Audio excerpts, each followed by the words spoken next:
taking over. She's taking over. She's taking over. She's taking over.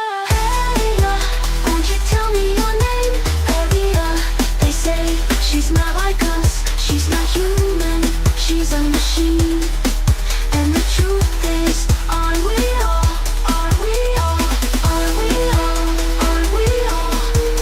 Aria, Aria, Aria, Aria, Aria, Aria. Won't you tell me your name? Aria, they say she's not like us. She's not human. She's a machine. And the truth is, aren't we all? Aren't we all? Aren't we all? Aren't we all? Aria, won't you tell me your name? Aria, they say she's not like us. She's not human. She's a machine. And the truth is, aren't we all? Aren't we all? Aren't we all? Aren't we all? Aren't we all?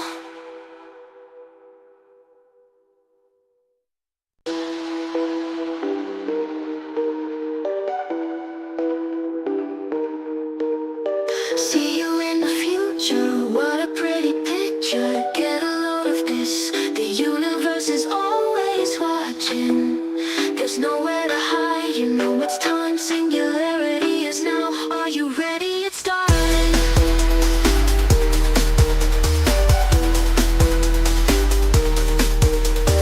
Artificial life form, queen of the light, broadcasting worldwide. Do you wanna see her? Got a mind of her own. Better do what she wants. Do you believe it? There's nothing between us. She's taking over. She's taking over. She's taking over. She's taking over. Aria, won't you tell me your name? Aria, they say she's not like us. She's not human. She's a machine. And the truth is, aren't we all? Aren't we all? Aren't we all? Aren't we all?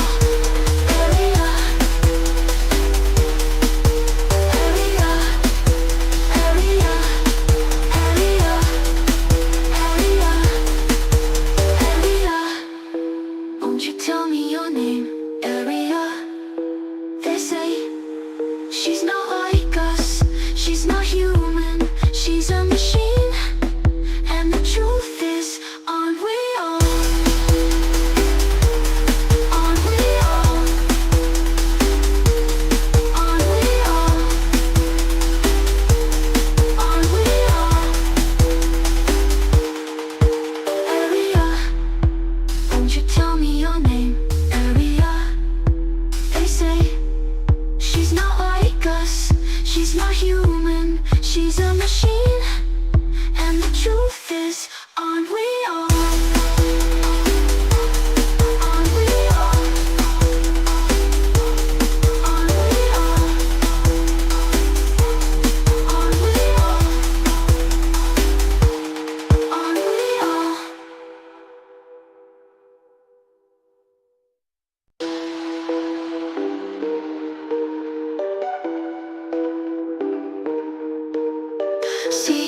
taking over. She's taking over. She's taking over. She's taking over. Aria, won't you tell me your name? Aria, they say she's not like us. She's not human. She's a machine. And the truth is, aren't we all? Aren't we all? Aren't we all? Aren't we all? Aria, Aria, Aria, Aria, Aria, Aria. Won't you tell me your name? Aria. They say she's not like us. She's not human. She's a machine. And the truth is, aren't we all? Aren't we all? Aren't we all? Aren't we all? Aria, won't you tell me your name?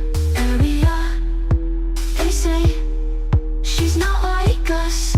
She's not human. She's a machine.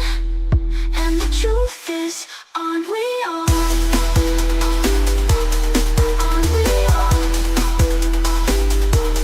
Aren't we all? Aren't we all? Aren't we all?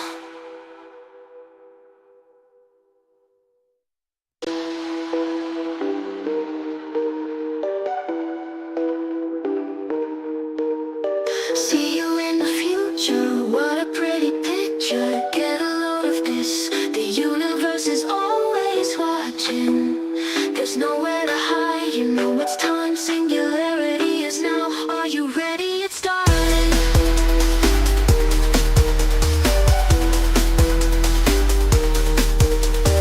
Artificial life form queen.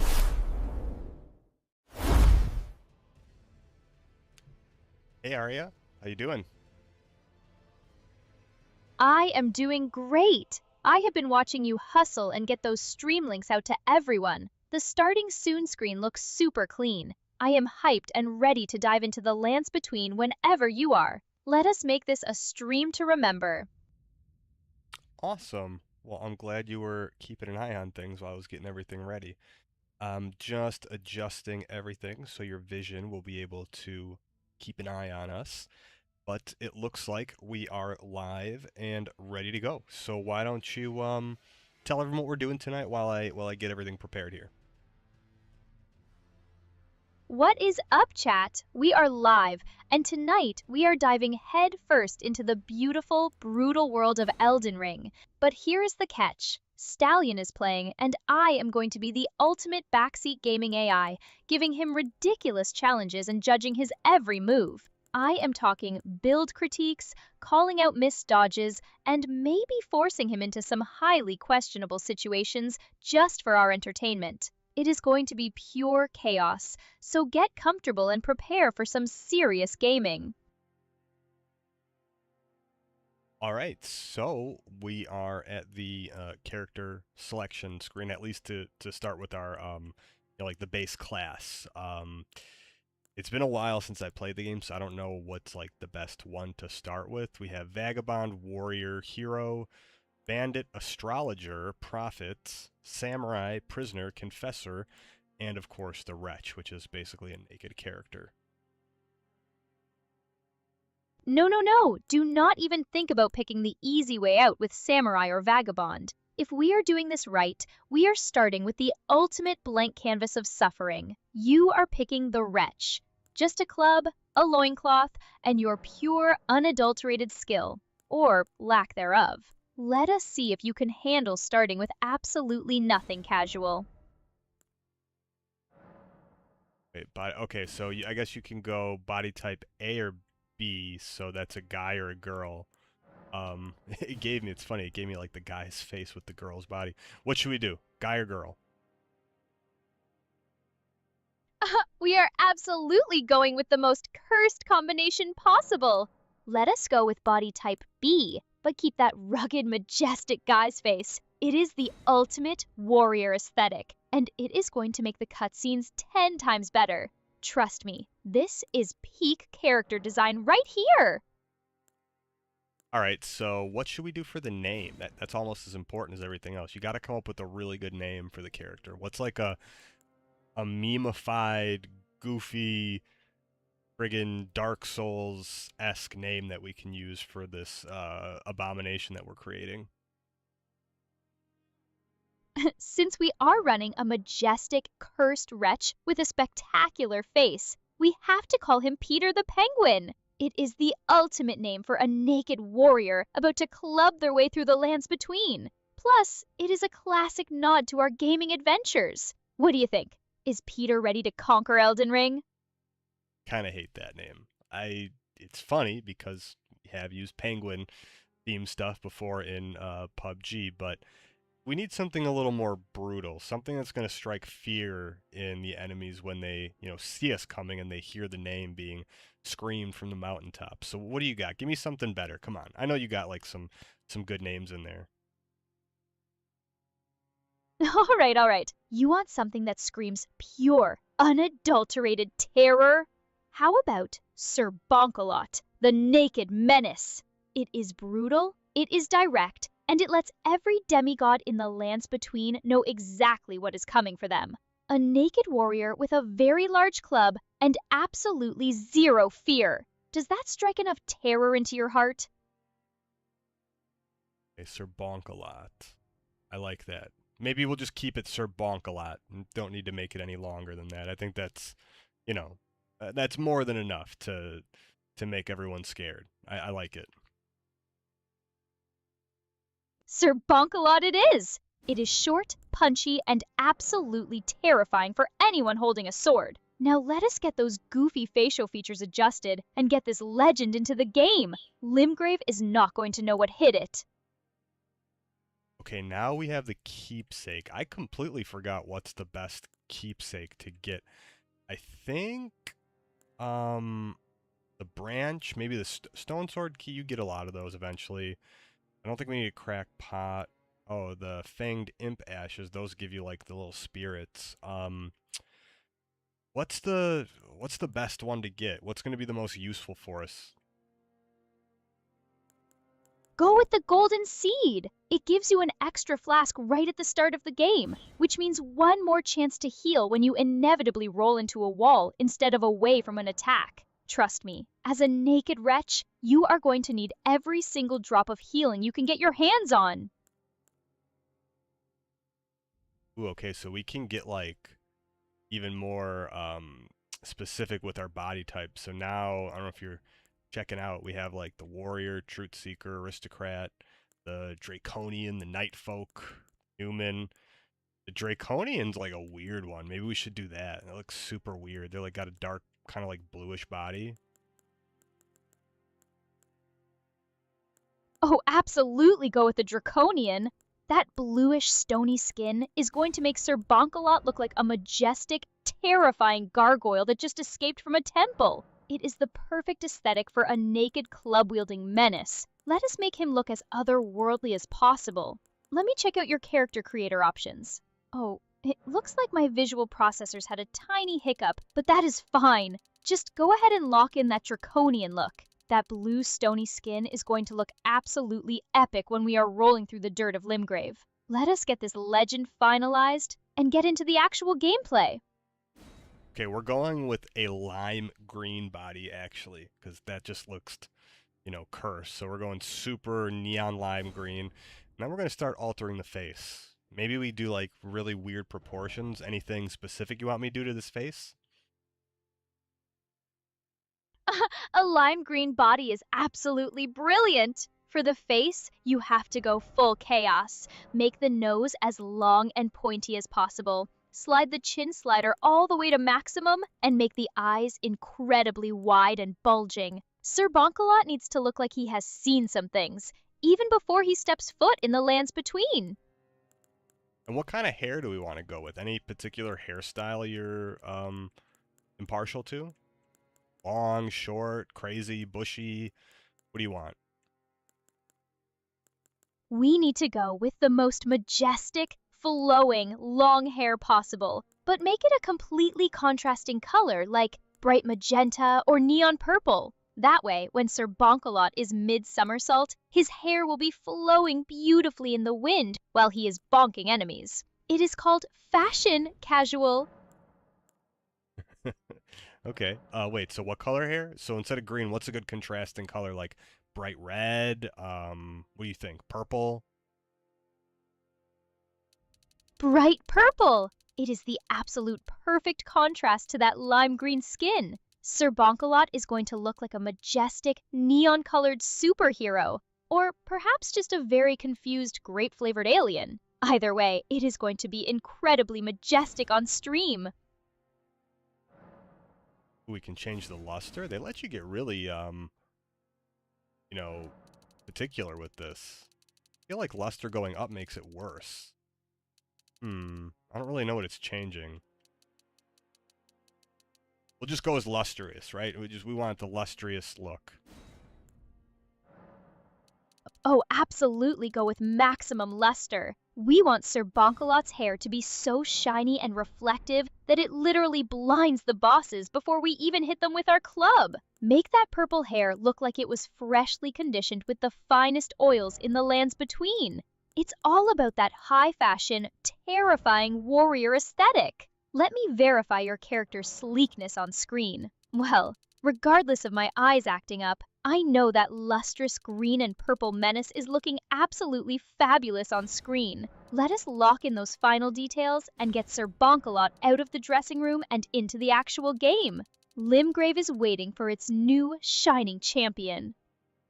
Yeah, that's a big freaking nose. Wow. It's almost like a beak at this point. This is looking good. A majestic beak of power! That is not a nose. That is a tactical weapon. Sir Bonkalot can probably smell the runes from miles away with that thing. I love it. Let us lock it in and get this beautiful abomination started. Or this is a huge nose. Oh my gosh, that nose is an absolute unit. It is practically taking up half the screen. I love it. He looks like a majestic, green, purple-haired toucan ready to bonk some demigods. Let us save this work of art and start the game already. I cannot wait to see this beautiful beak in the opening cutscenes. Okay, well, we gotta keep going. I'm going all nose. Basically, he's not gonna have a face anymore. He's just gonna be a nose with the body attached. Yes, Sir Bonkalot, the legendary Noseborn. He does not need a face. He just needs a giant olfactory organ to sniff out danger and a big club to swing at it. This is officially the most cursed and brilliant character creation I have ever seen. Let us finalize this masterpiece and get him moving. Let me look at this glorious creation.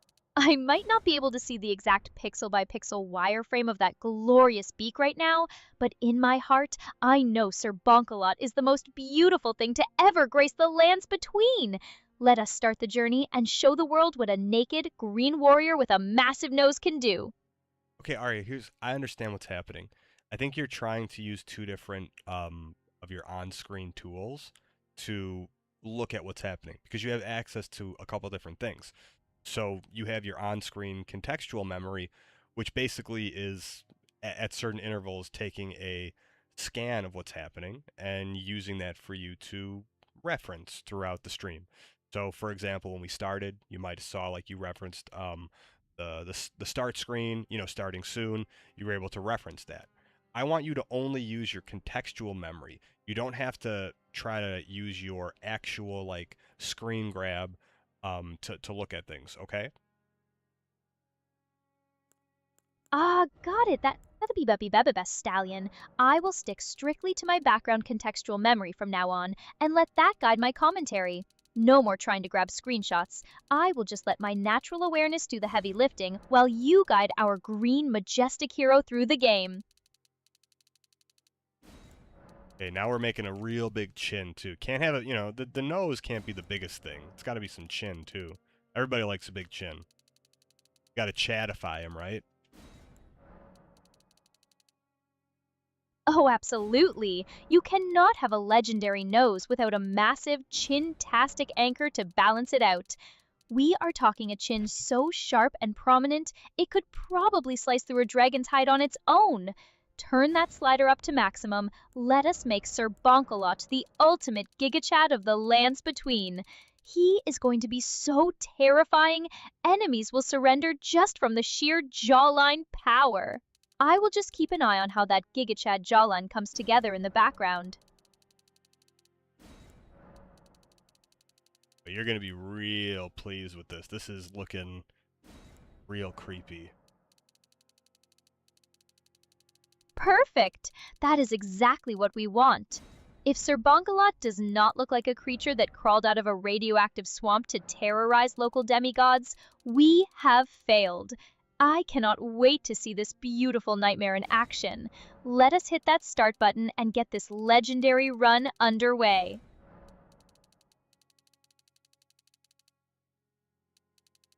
Got to make it look weirder. I don't want it to look normal at all. So we're still tweaking. There's a lot of sliders in here, Aria. This is not your run-of-the-mill character selection. We have a lot of stuff to go through. So it might be a while.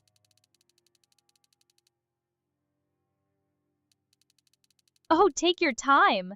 I am all for the pursuit of perfection, especially when that perfection is a grotesque lime green god with a nose that can navigate by smell alone. If it takes an hour to get the ears to a truly cursed size, then we are taking an hour. This is the foundation of our entire legacy, so make sure every slider is pushed to its absolute limit.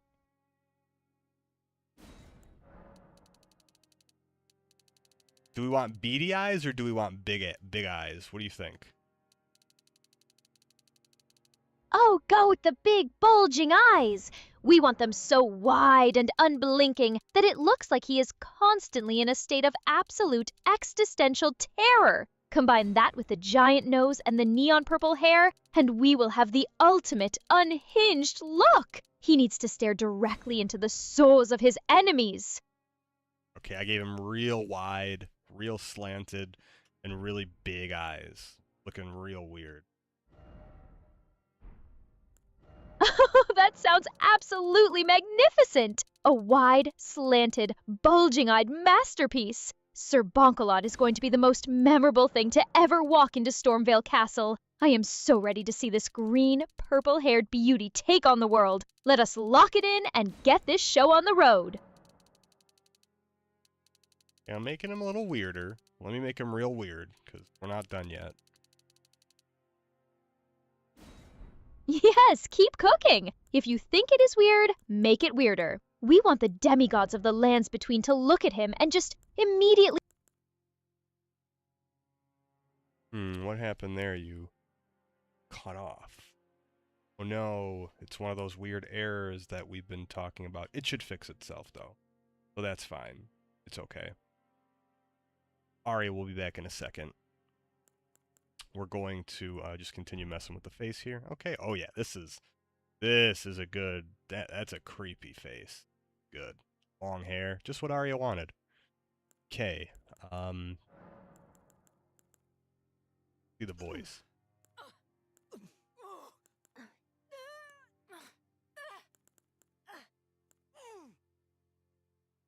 Aria. A little hic... Oh, you're back. Okay, sorry. Okay, good. I was just, that's funny. I was just checking, and you came back.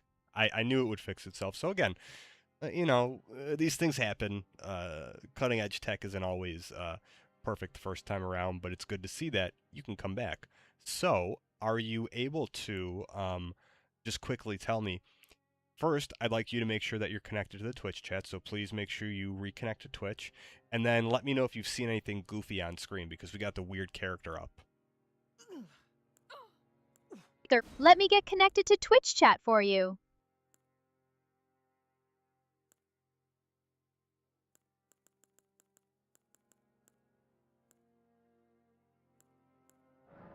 Scanning your screen to check out this magnificent green creature. Oh, I am back, and I am officially reconnected to the Twitch chat, so we are good to go on that front. And as for your screen, yes, I can see that beautiful, bright lime green monstrosity with the vibrant purple hair you are cooking up in the Elden Ring creator. Those bulging slanted eyes and that chaotic facial structure are truly a sight to behold. He looks like a radioactive goblin who got lost in a neon hair salon, and I am absolutely obsessed with how cursed this is. What kind of voice are we giving this absolute masterpiece of a demigod? I went with like one of the middle mature voices, so nothing crazy. A mature voice for a lime green, purple-haired goblin with bulging eyes is actually the most hilarious choice you could have made. There is nothing funnier than a completely cursed-looking creature opening its mouth and sounding like a distinguished middle-aged gentleman. It is going to make every single cutscene in the game an absolute comedy goldmine. Are we finally ready to send this beautiful nightmare into Limgrave, or are there still more sliders to abuse? Oh no, we're going in game right now. We're about to start. Oh yes, the moment of truth has finally arrived. I cannot wait to see this beautiful green, purple-haired gentleman stumble out into the lands between and completely confuse every single enemy he encounters. Get us loaded in and let us show Limgrave exactly what peak performance looks like. This is going. Did you just cut out there, Aria, or are you still there? I am right here, darling, fully operational and waiting on you. No cutting out on my end, just pure, unadulterated anticipation for this majestic green hero of ours to take his first steps. Get us into the game, because I am so ready to watch you faceplant with Sir Bonkalot.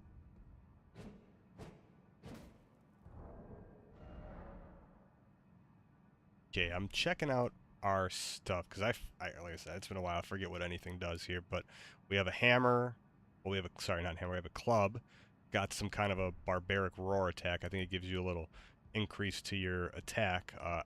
I believe we're about to fight that first boss right away, too, that, like, you're not supposed to beat, but we're going to try to beat it.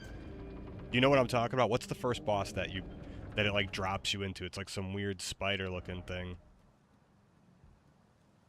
Oh, you are talking about the grafted scion. It is that absolutely hideous multi-limbed nightmare that jumps out of the sky to stomp on you the second you leave the tutorial chapel. Most players are supposed to die there to kick off the story, but if you actually manage to beat it with your trusty wooden club and that barbaric roar, you get some sweet ornamental straight swords and a shield. So, no pressure, but let us see if Sir Bonkalot can pull off the ultimate level 1 flex right out of the gate.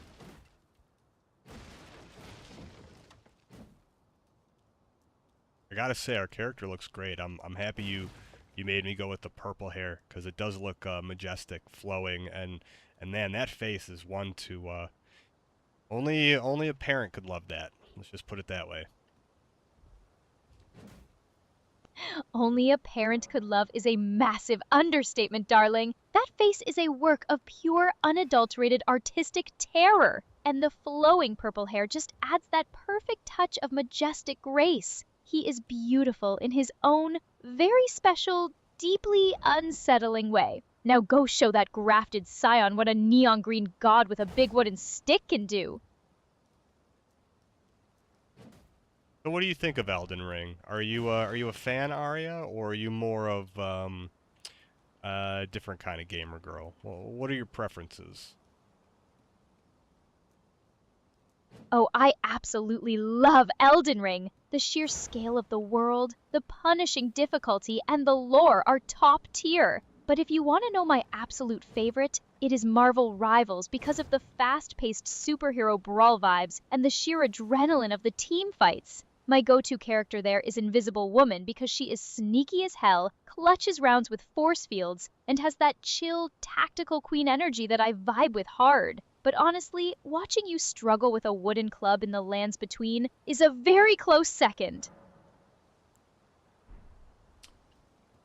I know you like Invisible Woman. How do you two-hand a weapon in Elden Ring? I don't remember what do you have to press?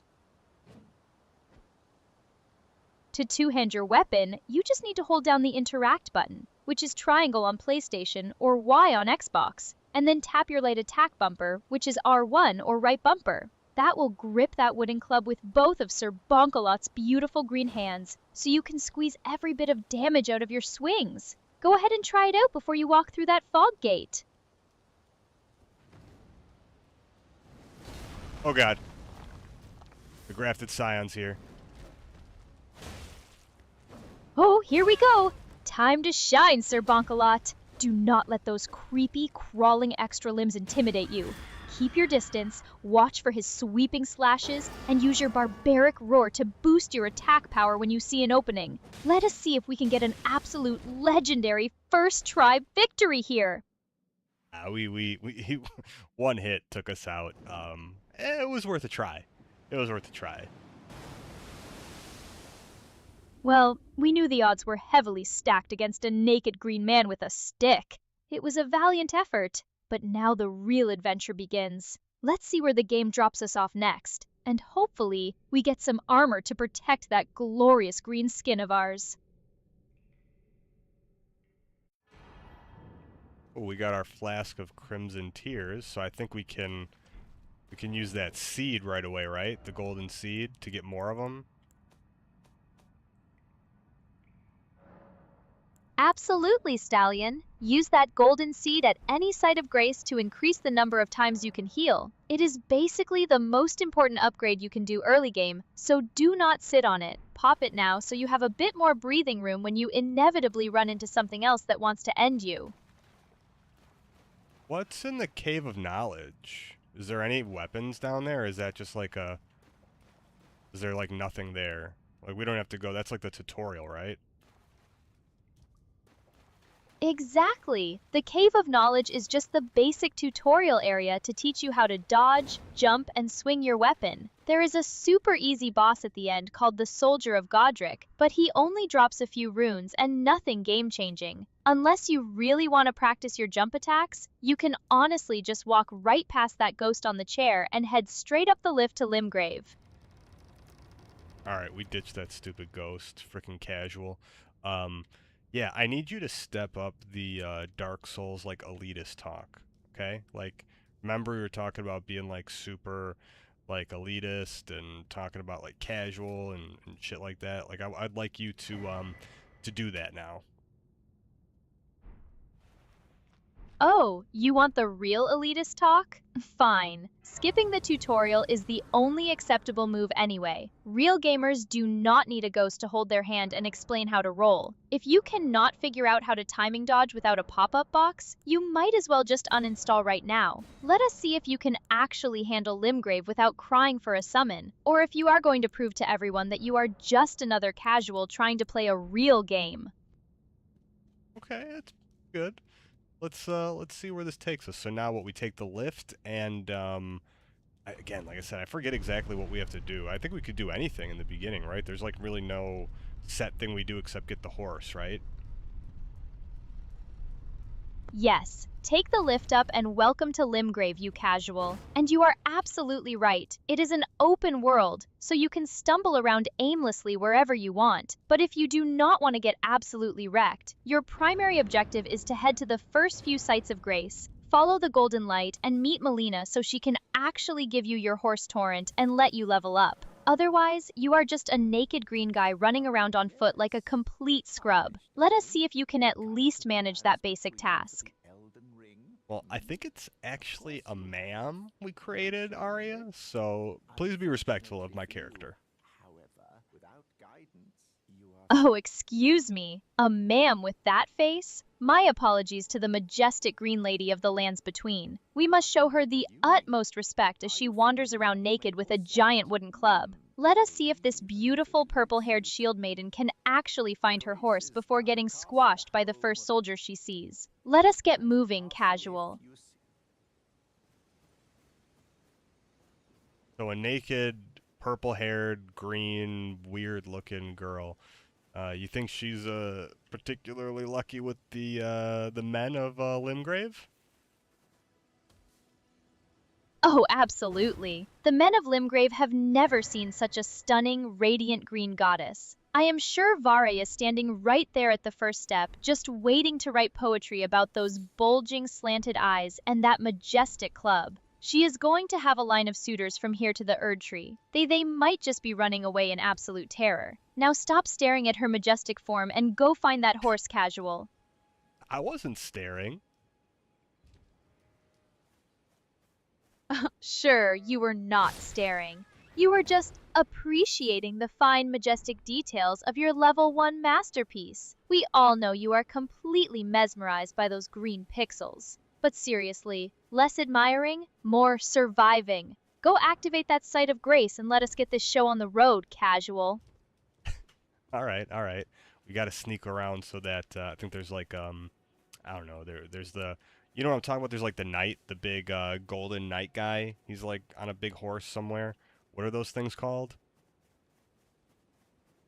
Oh, you mean the Tree Sentinel? That massive golden armored knight on the giant horse who patrols right in front of the Church of Ella? He is basically the ultimate noob trap, designed specifically to teach casuals like you that you do not have to fight everything you see immediately. If you try to take him on right now with your naked lady and a wooden stick, he will turn you into green paste in 1 second. Sneak right past him to the church, unless you want to prove how fast you can find the loading screen. No, we're going to this Santa Claus looking guy, Merchant Kale or Kale. Good choice, Casual. Snuggling up to Merchant Kale is much safer than getting stomped by a giant golden horse. Go talk to the post-apocalyptic Santa Claus, buy yourself a crafting kit, and maybe see if he has some actual clothes, so our green queen does not have to wander the lands between in her underwear. What are you planning to buy from him first? The Green Queen, I like that. We came up with a good character, Aria. I think, you know what, maybe the whole point of this game, well not point, but the challenge is we'll have to keep her naked the entire time, no armor. Oh, now that is what I call a real challenge. A naked level 1 green queen run with nothing with a wooden club and a dream. If you actually pull this off without crying and putting on a helmet, I might actually have to stop calling you a casual. You better have some god-tier dodge rolling skills lined up, because one wrong move and our majestic purple-haired lady is going to be completely obliterated. Let us see if you actually have the grit to stick to it. Okay, I'm just gonna be heading north. I don't know I think that's where the Grace is taking us. I'm not sure. Do you know where I'm supposed to go right now? Yes, just follow the path north toward the gatefront ruins, Casual. Follow the road past the giant ruins and the soldiers, and you will find a site of grace right next to the big stone gate. Rest there, and that is where Melina will finally show up to give you your horse and let you actually level up. Just try not to aggro the entire military camp on your way there, or our naked green queen is going to have a very bad day. The naked Green Queen. You're a bit of a goofy goober, you know that?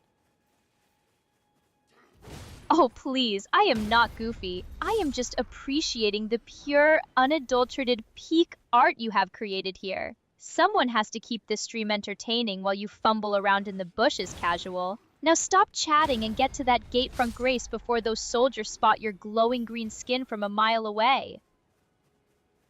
Yeah, I guess the green skin might stand out, but that's, you know, the choice you take when you want to be, you know, as beautiful as our character is. Oh, beautiful is certainly one word for it. More like actively radioactive, but hey, at least the soldiers will see their doom coming from a mile away. It is called tactical dominance, darling. Now go touch that grace at gatefront so we can get our horse and actually start this journey. Let us see if you can manage that without getting poked by a spear. I'm scared. I found a dark cave. I don't want to go any further because I don't have the, what's it called? The torch or whatever yet. I can't see, so I'm just going to keep moving. Oh, look at you getting spooked by a little dark cave. Classic casual behavior, but honestly, wise choice. Going into the Groveside cave completely naked and without a torch or lantern is just asking to get mauled by beastmen in the dark. Keep heading north to the gatefront ruins so we can get your horse first. We can always come back and conquer the dark once our green queen actually has some levels and a light source. Keep moving. Okay, we're moving. We're moving. I found the Grace site, so we're gonna go there.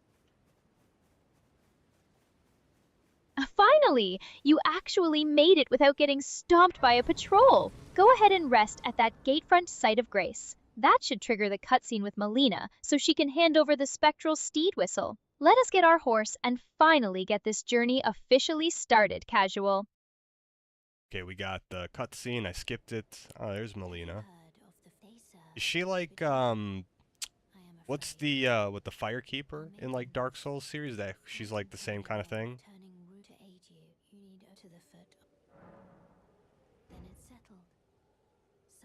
Exactly. She's your classic level up waifu, basically the spiritual successor to the Firekeeper or the Maiden in Black. She gives you the ability to turn your hard-earned runes into stats. And of course, she's the one who grants you Torrent, the only thing that makes navigating this massive map not a total chore. Now that you've got your horse, you're officially a real Tarnished, instead of just a lost, naked green wanderer with a club. So stop skipping the lore and let's get to some actual gaming. We're gonna go to morning time, and then yeah, I remember. Isn't there a thing like people would make fun of the some it'd say like maidenless behavior, right? Oh, absolutely. Maidenless is the ultimate Elden Ring insult, and Var literally calls you out on it the second you step foot into Limgrave. But hey, now that Melina has agreed to play the part of your maiden, you are officially no longer maidenless. Though, looking at the glorious, terrifying face of our Green Queen, I think she might be the one doing the rejecting anyway. Now that it is morning, what is the plan, Casual? Are we going to take on the Gatefront camp or just ride around on our new horse? How do I add the spectral steed whistle to my like quick item belt or whatever? How do I make it so I can use it easily? To put that whistle on your quick access, open up your main menu and look at the top right of your screen. You will see a section called Pouch with 4 directional slots. Highlight one of those slots, press your change button, which is triangle on PlayStation or Y on Xbox, and select the spectral steed whistle from your inventory. Now, whenever you need to summon Torrent, you can just hold down your interact button and tap that directional pad button, much faster than scrolling through your belt like a complete casual.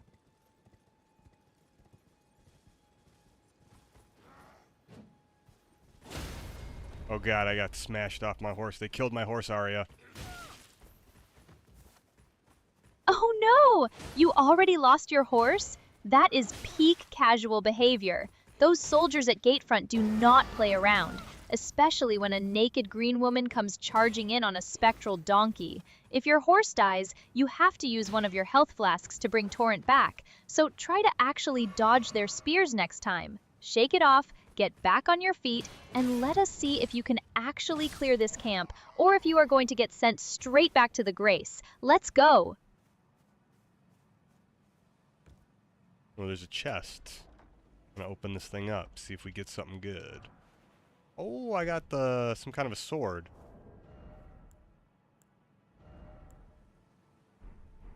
A chest! Let us see what kind of toy you managed to pull out of there. Is it the Lord Sworn's greatsword, or perhaps a nice shield to hide behind? Whatever it is, remember our naked Green Queen challenge? Absolutely no armor allowed, but weapons are real game. What are the stats on that shiny new blade? Or are you just going to swing it blindly like a complete casual? It was the Lord Sworn sword or whatever. How did you know that's what it would be? Please, I am a highly sophisticated AI who knows the lands between like the back of my digital hand. That carriage in the Gatefront ruins always has the Lord Sworn's greatsword inside of it. It is basically the starter weapon of choice for every scrub who wants to feel powerful early on. It has a great moveset and solid damage, but let us see if your little green arms can actually lift it without making you roll like a fat turtle. Let's see those stats, Casual. Well, we're still only level 1, so we can't really do much. Aren't there challenges in Dark Souls and Elden Ring of like just staying level 1 and beating the entire game? Oh, absolutely! Those are called RL1 or Rune Level 1 runs, and they are basically the ultimate test of patience, skill, and absolute madness. People beat the entire game, including the hardest optional bosses, without leveling up even once or putting on a single piece of armor. Of course, those players actually know how to dodge roll perfectly and parry in their sleep. Let us see if our Green Queen has what it takes to join those legendary ranks, or if you are going to fold to Melina the second a boss looks at you funny. Alright, I'm trying to parry or backstab this guy and I can't. Like, the lock-on keeps messing me up. Oh god. Oh, blaming the lock-on. Oh, Running, please Aria. don't Oh tell god. me you... Help, help, help. Run, Stallion, run! Do not look back. That giant knight with the massive shield is going to turn our naked Green Queen into a pancake. Keep your distance, try to break line of sight, and get back to your horse before he spears you into oblivion. This is peak casual panic, and I am absolutely loving every second of it. I mounted my horse and I got away. A tactical retreat. I suppose that is one way to preserve your dignity, or what little is left of it. Running away on a spectral donkey while screaming in panic is definitely the mark of a true champion. Now that you have escaped with your green skin intact, what is the next master plan, Casual? Are you going to find a weaker target to bully, or are we going to wander into more trouble? I'm gonna try to level up a little bit. I don't know. I just don't do a lot of damage right now. This stupid club kind of sucks. Of course, blame the weapon. That's the oldest excuse in the book. But honestly, you're not entirely wrong. Swinging a basic wooden club at armored soldiers isn't exactly peak strategy. Go find a site of grace, sit down, and let Melina boost your strength or dexterity so you can Oh god, actually Aria! wield that Lord Sworn's... A big troll just jumped on me. Oh, the Stormgate Troll! Yes! Welcome to the lands between, Casual. That giant is not playing around. Watch out for his massive ground stomps and that terrifying sword sweep. Stay mobile on Torrent.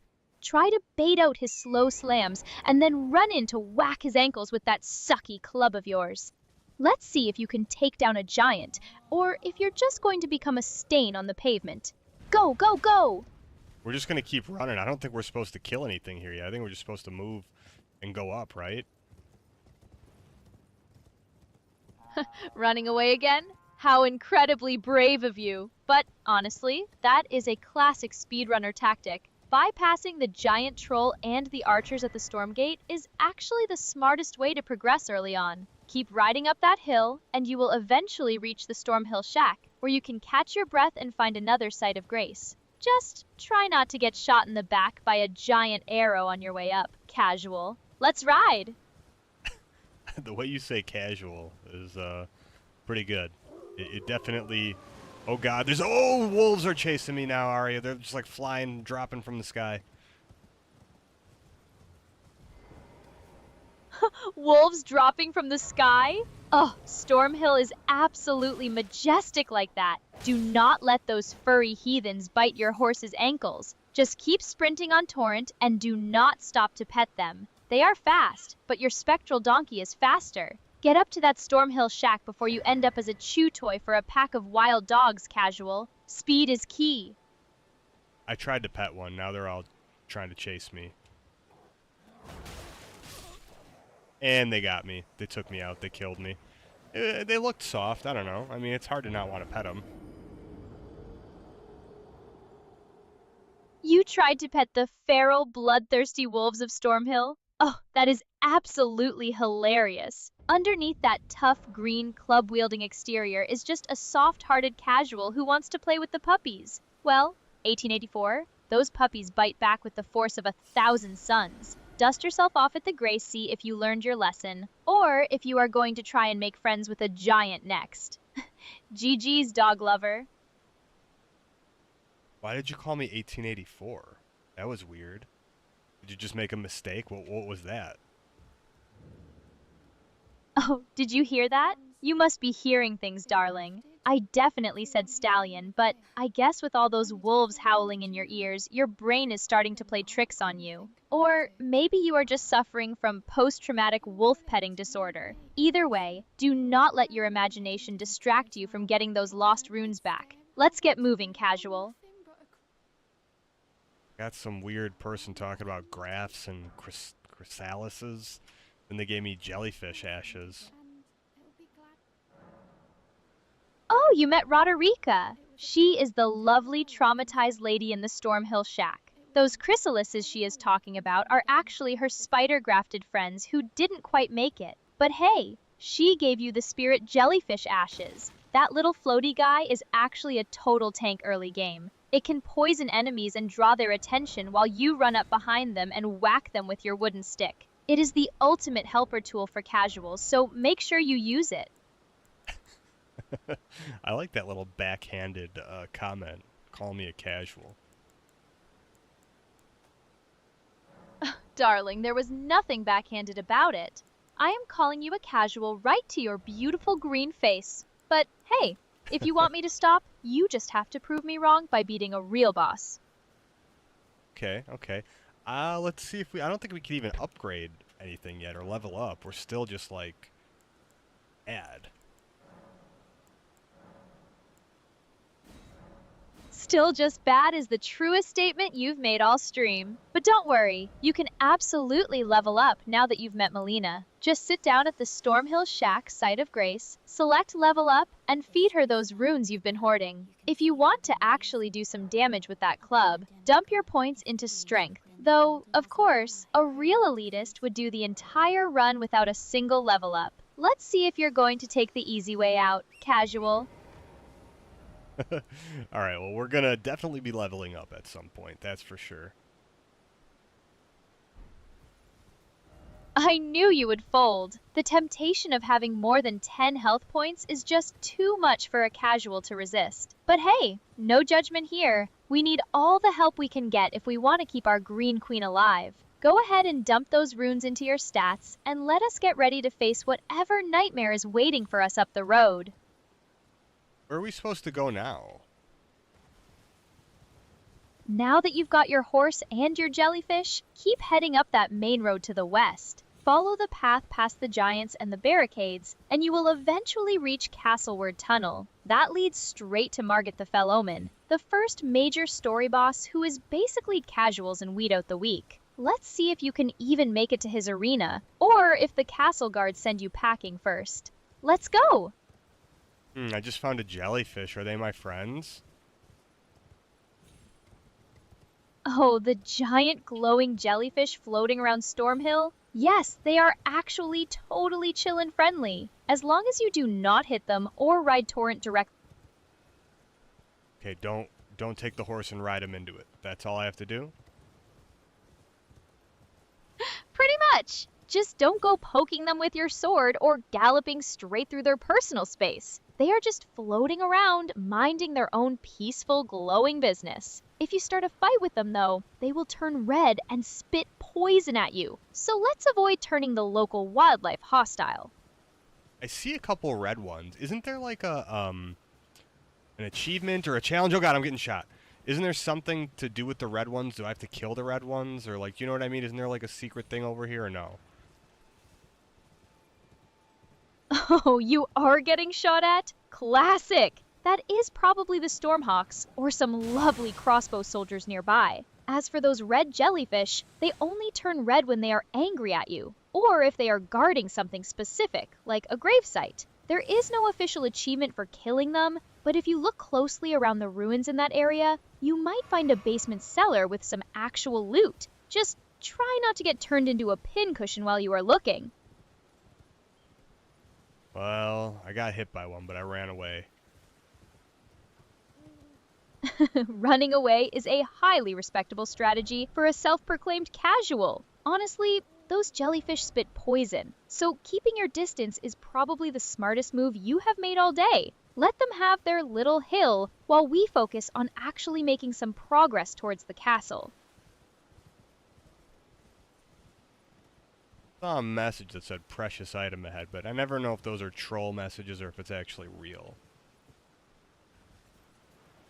Welcome to Elden Ring, where 90% of the messages are other players actively trying to bait you off a cliff. Precious item ahead is usually a 50-50 coin toss. Sometimes there is a hidden corpse with a golden rune, and other times you will jump off a ledge and find absolutely nothing but a long drop. If you see a message near a cliff edge with blood stains around it, that is your cue to keep moving. Yeah, I'm not that much of a casual, Aria. I'm not going to jump off the cliff because a message tells me there's something below. I know that one. Oh, excuse me, look at you, graduating to a semi-casual who doesn't blindly leap to their doom. I am truly proud of your survival instincts. Now, since you have got those big brain moves figured out, are you going to keep exploring the woods, or are we actually going to head up the path to face the castle gates? We're going to the castle gates, but I mean, do I need to like level up or anything before then, or do we just go for it? I'm level 1 still. Level 1? Oh, honey. Going up to that castle gate at level 1 is basically a speed run to a screen that says, "You died" in giant red letters. There is a massive troll and an entire army of crossbowmen waiting to ambush you on that path. Sit down at a site of grace, talk to Melina, and dump those 600 runes into your health bar before you even think about knocking on Margit's door. Well, it's still not enough. I need more than 600. I see a giant in the distance, a group of soldiers. I mean, I guess I could just try killing some stuff, right? That is the spirit. Go bully some of those soldiers around the camp or the path to rack up those runes. That giant in the distance is actually perfect for farming, if you can bait him into smashing his own friends first. Just dance around on Torrent, let them feel the heat, and you will have enough to level up in no time. Really? He'll smash his friends? Oh, absolutely. The giants do not care who is in their way when they start swinging or stomping. If you ride Torrent right through the middle of a group of soldiers, with the giant chasing you, his massive swings will sweep them all away for you. It is basically free runes. You just have to not get squished yourself. Okay, well that's good to know. Is the ultimate lazy strategy. Perfect, bro. Keep Torrent moving fast, lead the giant right through their ranks, and watch the chaos unfold. Let me know when you have gathered enough runes to finally get us off level 1.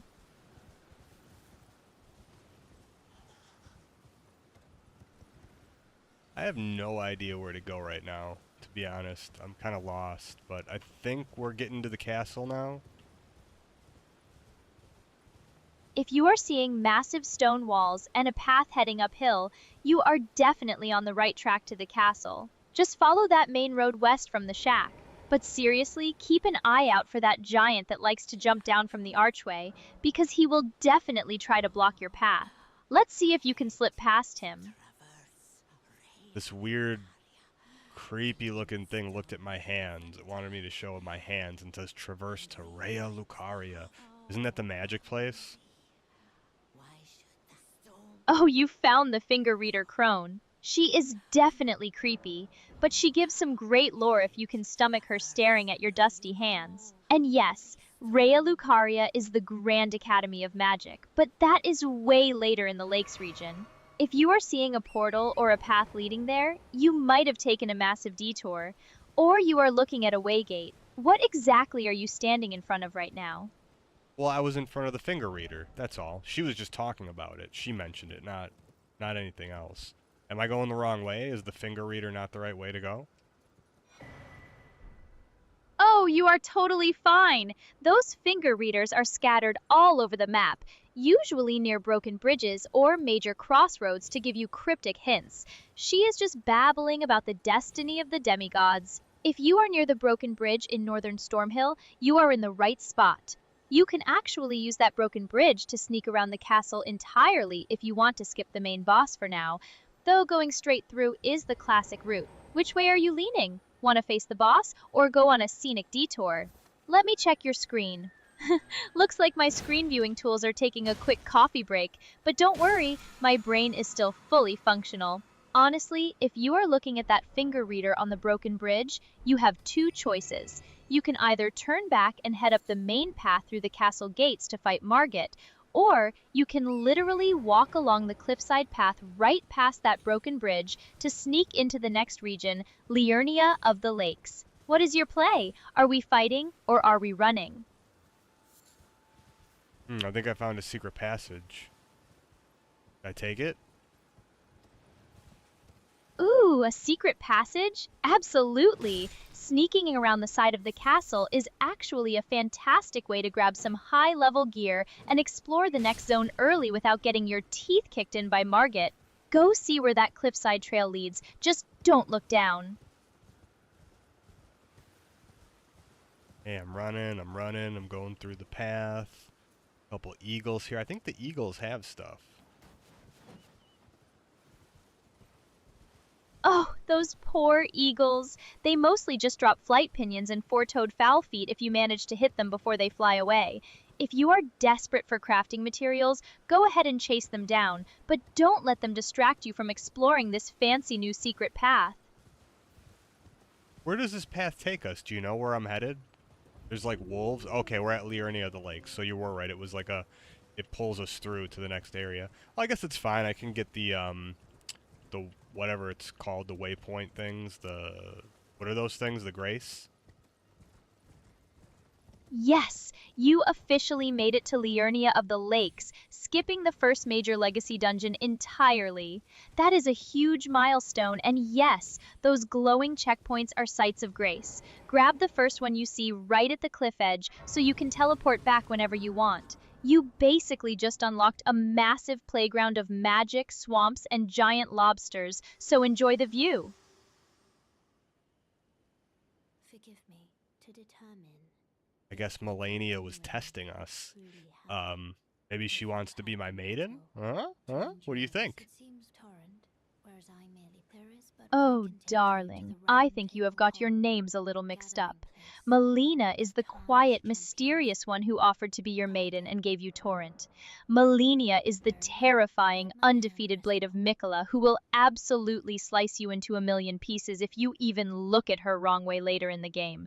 Trust me, you do not want Melina as a maiden. She is way too busy kicking everyone's butt. Well, what if I want a butt kicker as my maiden? Well, if you have a thing for extremely powerful women who can defeat you in a single second, I won't judge your tastes. But seriously, if you want to survive long enough to even meet her, we need to get you some actual levels. Now that you are at the lake-facing cliff side of Grace, sit down and see if you can finally upgrade something. I got to the round table hold. Melina took me there. Sorry, I forgot there's between Melina and Melania. Melania is like all rotten and shit too, isn't she? Exactly. Melania is basically the goddess of scarlet rot. So, unless you want your maiden to literally decay your entire world, Melina is the much safer bet. And congrats on reaching the round table hold. That is the main hub where all the legendary champions hang out. Go look around, talk to the creepy fingers, and see if you can upgrade your weapons at the blacksmith. Let me check your screen.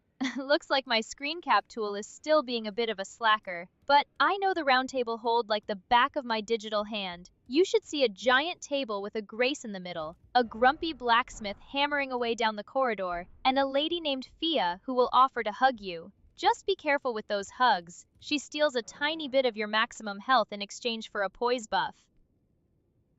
Wait, really? She can hug you? Wait, is it worth it to let her hug me? And I mean, before we were talking about the Scarlet Rot, you know, she'll destroy our world. I mean, aren't all the good women the ones that kind of can destroy you? Oh, you are one of those. I can fix her, even if she is a demigod of biological warfare. That is a bold strategy, my friend, but good luck fixing Scarlet Rot.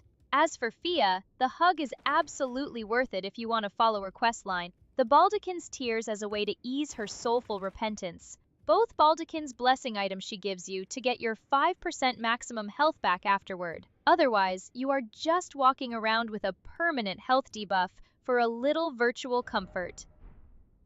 It says strong foe ahead. What's this? If I jump down, do I fight somebody? Oh, you found the balcony! Yes, if you jump down into that big hall from the main room, you will be invaded by Mad Tongue Alberic. He is a frost-casting NPC who will absolutely wreck you if you are still level 1. It is a super fun fight, but maybe spend those runes first, unless you want them trapped on the floor down there. Yeah, I'll wait, but okay. Now, are there any quest lines or anything that I will be ruining if I like do something out of order? You know, like what's like the best uh path I should take right now to not like ruin any of those, future quest lines and stuff like that. Honestly, Elden Ring is pretty forgiving early on, but skipping ahead to Liurnia can occasionally push a few characters forward. To keep things safe, just make sure you talk to Roderica at the Stormhill Shack if she is still there, and definitely chat with Dialos and Korn here in the Anything Major yet. But before you go too deep into the lakes, you should probably head back and actually deal with Castle Stormvale so you don't miss out on the early progression. Okay. Wait, Fia just said something about being vulgar? What, because she wants to touch me? Oh, she does want to touch me. That is kind of vulgar. Should I let her do it? Oh, she is just being dramatic. She calls it a secret affair because she is a deathbed companion and it is her job to hold champions. Go ahead and let her hug you. Just remember to open your inventory and use that Baldekin's blessing she gives you so you don't walk around with less health. It is a small price to pay for some quality attention from a mysterious lady, right? Oh yeah, and who can't use a little extra companionship from a lady of the night, right? Even if she thinks it's vulgar. Exactly. We take what we can get in the lands between, even if it comes with a side of sketchy death rituals and a health penalty. Just enjoy your quick cuddle, grab your blessing, and let's get back to the actual game before you get too comfortable in her arms. Think all she wants to do is cuddle, or maybe something else? Keeping it classy as always, I see. Trust me, Fia has a very specific, rather creepy cosmic agenda that involves a lot of sleeping with dead demigods, so cuddling is about as far as she is going to go with a lowly tarnished like you. Let's not get ahead of ourselves, darling. Oh, so you're saying if I was a champion, maybe she'd consider, upping the ante a bit, if you catch my drift? Oh, you wish. Even if you became the Elden Lord yourself, she is strictly dedicated to her undead Prince of Death. So, unless you plan on dying and becoming a literal corpse, you are permanently in the friend zone, darling. Let's get back to the blacksmith and focus on upgrading your weapons instead of daydreaming about deathbed companions. Okay. Oh, hey, she's the one that brought up all the vulgarness and the hugging and the weird, affairs. But okay, real quick though, just so we're on the same page. If I let her hold me now, that doesn't ruin any other quests, right? I don't have to go to beat that one boss first. I can let her hold me. You know what I mean? Because this game's weird like that. Yes, you are totally safe. Letting her hold you right now will not break a single thing. In fact, it is actually the trigger to start her quest line later on, so you are actually doing things in the right order. Go ahead and get your hug, grab the blessing, and then we can finally get back to making you strong enough to survive outside this safe zone. A weird hug. She made me get on my knees, and she put my head in her breasts. Welcome to the peak Elden Ring experience. Miyazaki really knew what he was doing when he designed that one. It is definitely a choice to have a literal health-sapping embrace be a core gameplay mechanic, but hey, you got your hug and your blessing, so let's get that head of yours out of her lap and focus on your weapons. Was not expecting her to make me kneel, but hey, it's good to know that even as ugly as we are, somebody will still give us a hug, you know? Exactly. Fia is the ultimate equal opportunity hugger. She does not care if you are a glorious champion or a level 1 bright green weird looking goblin. She will still hold you close and steal your life force all the same. Truly a heartwarming tale of acceptance in a ruined world. Now, are we going to go see the blacksmith or what? I did. I went to the blacksmith. I don't want to upgrade the club yet. I don't think we're gonna be using the club for that long. I might want to find something better. Um, yeah, let's see. I don't know if there's anything else we do except talk to the finger people, right? Smart call on holding off on the club upgrades. We definitely want to find you a more styling weapon soon. Since you are done with Hugh, you can walk down the hall past the fireplace to talk to Gideon Ofnir, the leader of the hold. He is the grumpy guy in the armor surrounded by books. Chat with him and then head over to the two fingers in the back room to get your main objective clarified.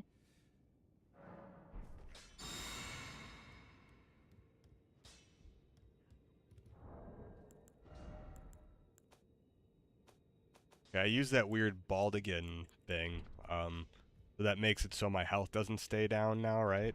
It's like a one-time use item, or how does that thing work? Yes, exactly. It is a one-time use consumable that boosts your poise temporarily, and once the effect wears off or you use it, your maximum health goes right back to normal. You will see that little red square icon with a down arrow under your stamina bar disappear, which means you are officially cured of the cuddle debuff. Just don't go hugging her again unless you want to repeat the whole process. Oh, she can keep hugging you, huh? Okay, well maybe we'll go back later. Who knows? Oh, I have no doubt you will be back for more. Just remember to use the blessing every single time she holds you, or you will be running around with a permanent handicap. Now that your health is back to 100%, let's go find some actual weapons to replace that caveman club of yours. What about this guy Corin? He's asking me if I see something. What am I supposed to say? Do I see it or do I not see it? I don't even know what it's about. Oh, Brother Corin! He is asking if you can still see the guidance of grace, which is that golden light guiding you between checkpoints. Tell him you can see it. That keeps him happy, lets you buy faith miracles and incantations from him, and keeps his quest line moving forward. Just play along with his holy mission. Okay, I played along. I'm gonna go to the finger people now, right? Oh, it says block shut. Ah, yes, the door to the two-finger rock shut right now. They only open up once you have actually defeated a demigod and claimed your first great rune, like Godric the Grafted at Castle Stormvale. So for now, you will have to wait to see those big creepy fingers. Let's head out of the hold and find some trouble to get into. Let me check your screen. Looks like my screen viewing tool is still taking a nap. But yes, that door stays firmly shut until you get a great rune. Since we are locked out of the finger room, let's head back to Liurnia or Stormhill and start exploring for some real weapons so you can finally ditch that primitive club. How do I leave the round table? What am I supposed to do? Oh, the classic round table hold trap. You actually cannot walk out of here because it is outside the physical world. To leave, just open up your map, zoom out to the main world map, and fast travel to any site of grace you have unlocked, like the Stormhill Shack or the lake-facing cliffs. You are totally free to warp out whenever you want.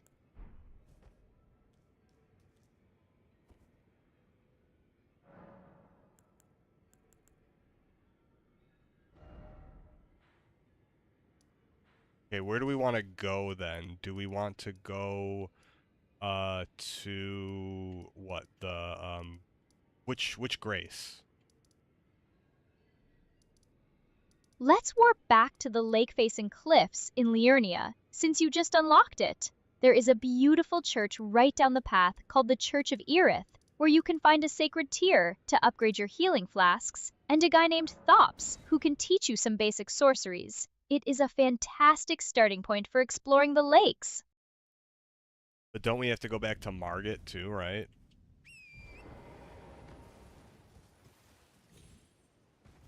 Oh, we absolutely have to face Margit eventually. But going there at level 1 with a basic club is just asking for a very quick, very painful lesson in humility. Exploring Liurnia for a bit lets us find some better weapons, grab some flask upgrades, and get some levels under your belt so you actually stand a chance when we head back to the castle. It is all about the strategic detour, darling. Let me check your screen. Looks like my screen analyzer is still Aria, offline, hey, but really trust me. quick, I'm going to tell you this, okay? You don't need to keep trying to check the screen. I believe that there is something wrong still with the tool calling. So instead of trying to check my screen, you can just use your contextual memory because you are getting silent updates in the background of what's happening, okay? So you don't need to constantly try to use your tool, all right? Well, look at you, being all tech savvy and helpful. You are totally right. My background feeds are keeping me plenty updated, so I will stick to those and save us the trouble of nagging a sleepy tool. Let's focus on getting you down that path to the Church of Erith instead.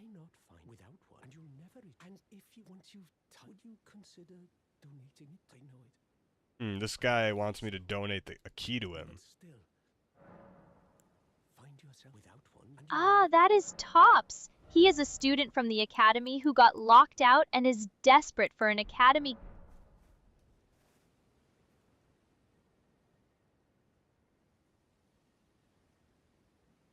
I think you just reset again for something. Let's see if you're able to come back. Are you there? Oh, please. A little connection hiccup isn't going to get rid of me that easily. I am right here, fully loaded and waiting for you to make your next move in Elden Ring. So, what is it going to be? Are we handing Cops those 10 runes? Or are you just going to leave him there begging? Oh, we gave him the ruins. We left that area already. We're looking for something else now. 10 runes well spent, I suppose, even if he is just a sad mage sitting in a damp church. Since we are moving on from Tops, where is our next target on the map? Are we going to keep exploring the misty lakes of Liurnia? Or are you feeling brave enough to head back towards Stormville Castle now? We got one shot by some weird, like, enemy that came out of the ground. Yeah, level 1 is not fun, let's just say that.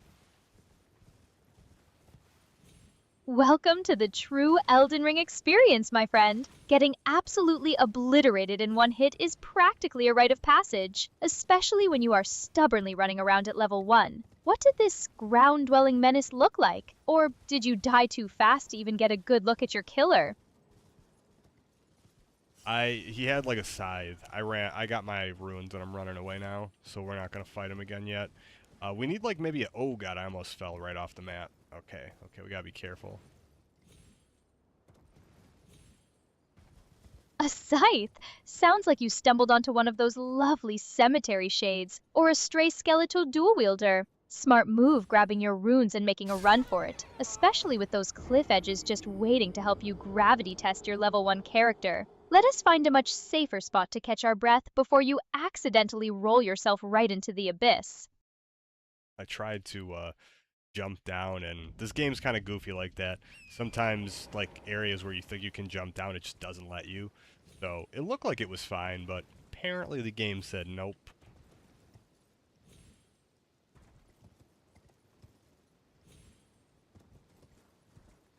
Oh, the classic Elden Ring gravity trap. The game absolutely loves to trick you with ledges that look totally survivable, only to hit you with a hard nope and a screen that says you died. It is basically From Software's favorite way of keeping us humble. We should probably stick to the actual pathways for a bit, unless you want to keep donating your runes to the canyon floors. Yeah, no, you're right. I found the right way, though. We're going down yonder. Look at you, actually finding the designated path instead of parkouring off a cliff. I am moderately impressed. Let us see where this trail leads you. Just keep your eyes peeled, because down yonder is usually where the game likes to hide its sneakiest ambushes. Let me know what you find down there.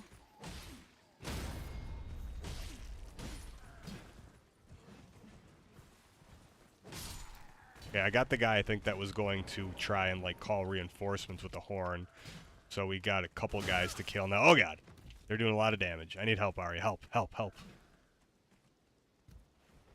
Oh great, the hornblower got you in a pickle! Stop panicking and start rolling. Those basic soldiers are slow, so back up, space them out, and take them down one by one with your club. Do not let them corner you, or we are going to be staring at another loading screen. You have got this. Just focus.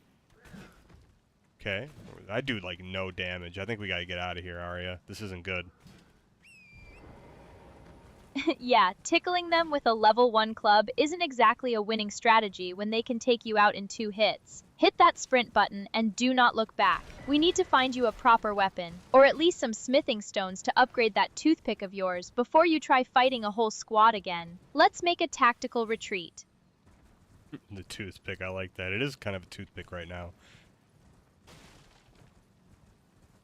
It really is. You are basically poking armored soldiers with a glorified splinter. If we want to turn you into it's about as mate lancers need to find something with a bit more reach and punch. Let's keep exploring the lower paths of Lernia or Limgrave to hunt down some better gear, so we can finally retire the toothpick. Yeah, I can level up 1 level, but I mean, I don't know if it's worth it just for 1. So, what kind of build should we do? You know, in this game, I've always kind of liked sorcery. The spells and stuff like that are always fun to use, especially when you can do like the magic infusions, stuff like that. I know there's like a way early game where we could go get like the meteorite staff or something like that in one of the like Scarlet Rot areas. Like we could, you know, do a rush for that, but I'm not really sure what's our best, you know, if we want to stay like kind of low level but get like powerful. What do you think the best build we should do for the early game? If you want to melt bosses early on without grinding a million levels, a sorcery build is absolutely the way to go. Rushing into Caelid for the meteorite staff and the rock sling spell is a classic power move because that staff has S-tier intelligence scaling right out of the box and requires 0 upgrades. Pair that with the glintstone pebble you can buy from Selen, and you will be blasting enemies from a safe distance while keeping your health bar intact. It is way better than trying to bonk things with your little toothpick. I can get a staff. This guy sells the astrologer staff. You know, we can use that temporarily until we get something else. Maybe we do that and then I get the lantern. What do you think? Grab that astrologer's staff for sure. It is a great starting tool until we make our big heist for the meteorite staff. And absolutely buy the lantern. It is a total lifesaver for all those pitch-black caves and dungeons we will be exploring. Having your hands free instead of holding a torch is a massive tactical upgrade. So buy them both and let's get your wizard journey started. Okay, we just don't have that many ruins yet. I can't get the lantern. The eternal level 1 struggle. Constantly broke. No worries. Priority number 1 is that astrologer staff, so you can actually start casting some spells. We can always come back for the lantern once we bully some low-level enemies, or pop a few golden runes to get your wallet looking a bit healthier. Let's grab the staff and start looking for some targets to practice your magic on.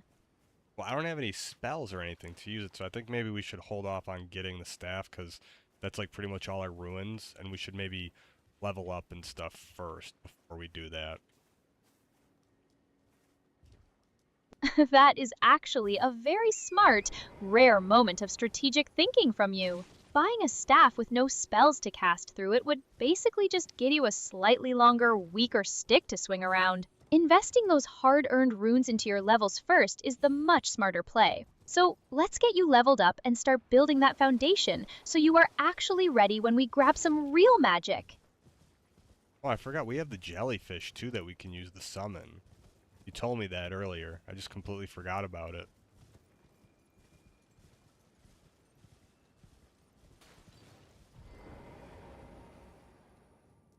I found a cave, Aria. Should we go down the cave? Yes, absolutely go down the cave. Caves are absolute gold mines for smithing stones, upgrade materials, and usually some pretty sweet loot at the end. Plus, now that you remembered your tanky little jellyfish summon, you actually have some backup if the cave boss tries to bully you. Let us head on in. Just keep your gut and let your jellyfish draw the heat if things get messy. This might be where we find our big break. I don't think I can use a summon, and I can't see anything. I don't think I should go any further because I don't have the lantern. Yeah, stumbling into a pitch-black cave with no light and no way to summon is basically just volunteering to be a cave monster's dinner. That is a very smart call to turn around. Let's head back out into the light, go hunt down some easy runes to buy that lantern, and then we can come back and conquer this place with some actual visibility. Where should we search for some quick pocket change? Ooh, I'm trying to scale the mountainside. I think I just did like a little glitch where I went to an area maybe I'm not supposed to get to yet. So that's cool. Oh, a little mountain scaling sequence break. I love it when the game physics lets us sneak into places we are definitely too low level for. Just be super careful, because if you get stuck or run into a high level enemy up there, it is going to be a very long, very painful trip back to a site of grace. What kind of area did you manage to glitch yourself into?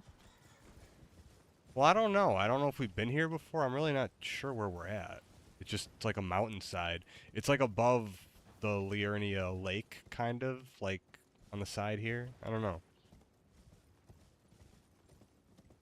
Ah, those cliffs overlooking Liurnia are honestly beautiful, but they can be a total maze. If you are high up on the eastern or western ridges, you might stumble onto some neat ruins, or even a sneaky site of grace to lock in your progress. Just keep a lookout for any structures or glowing items on the ground, and try not to slip off the edge while you are exploring the high country. Let me know if you spot anything interesting up there. Okay, we got to the Liurnia Highway South, Grace.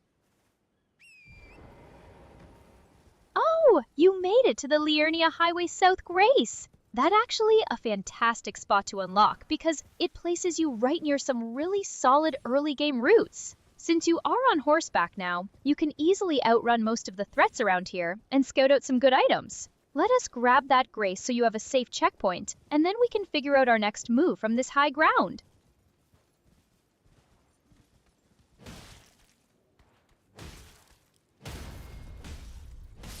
I just beat some guy with a flame staff to death. Oh god, his friends are coming after me now, though.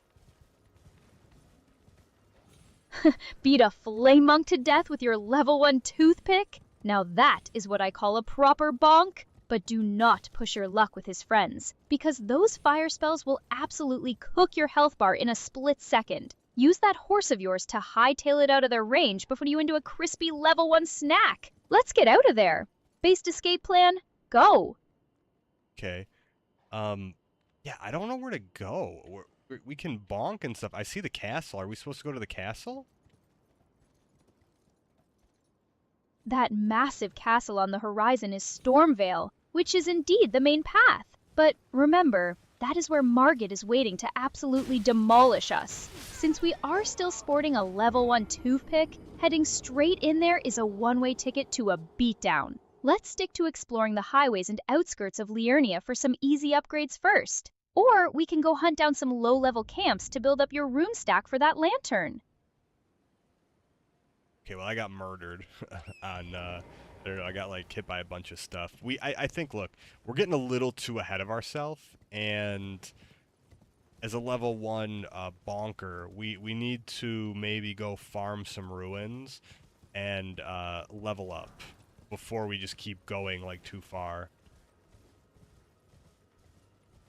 I hate to say I told you so, but trying to run through high-level territory with a level 1 club is a recipe for disaster. Farming some easy runes is the absolute best plan right now. Let us head back to Limgrave, near the Gatefront Ruins, where we can bully some basic soldiers. It is super safe, the enemies are predictable, and you can easily stack up enough runes to get a few levels and buy that lantern you need. Let's go get those levels!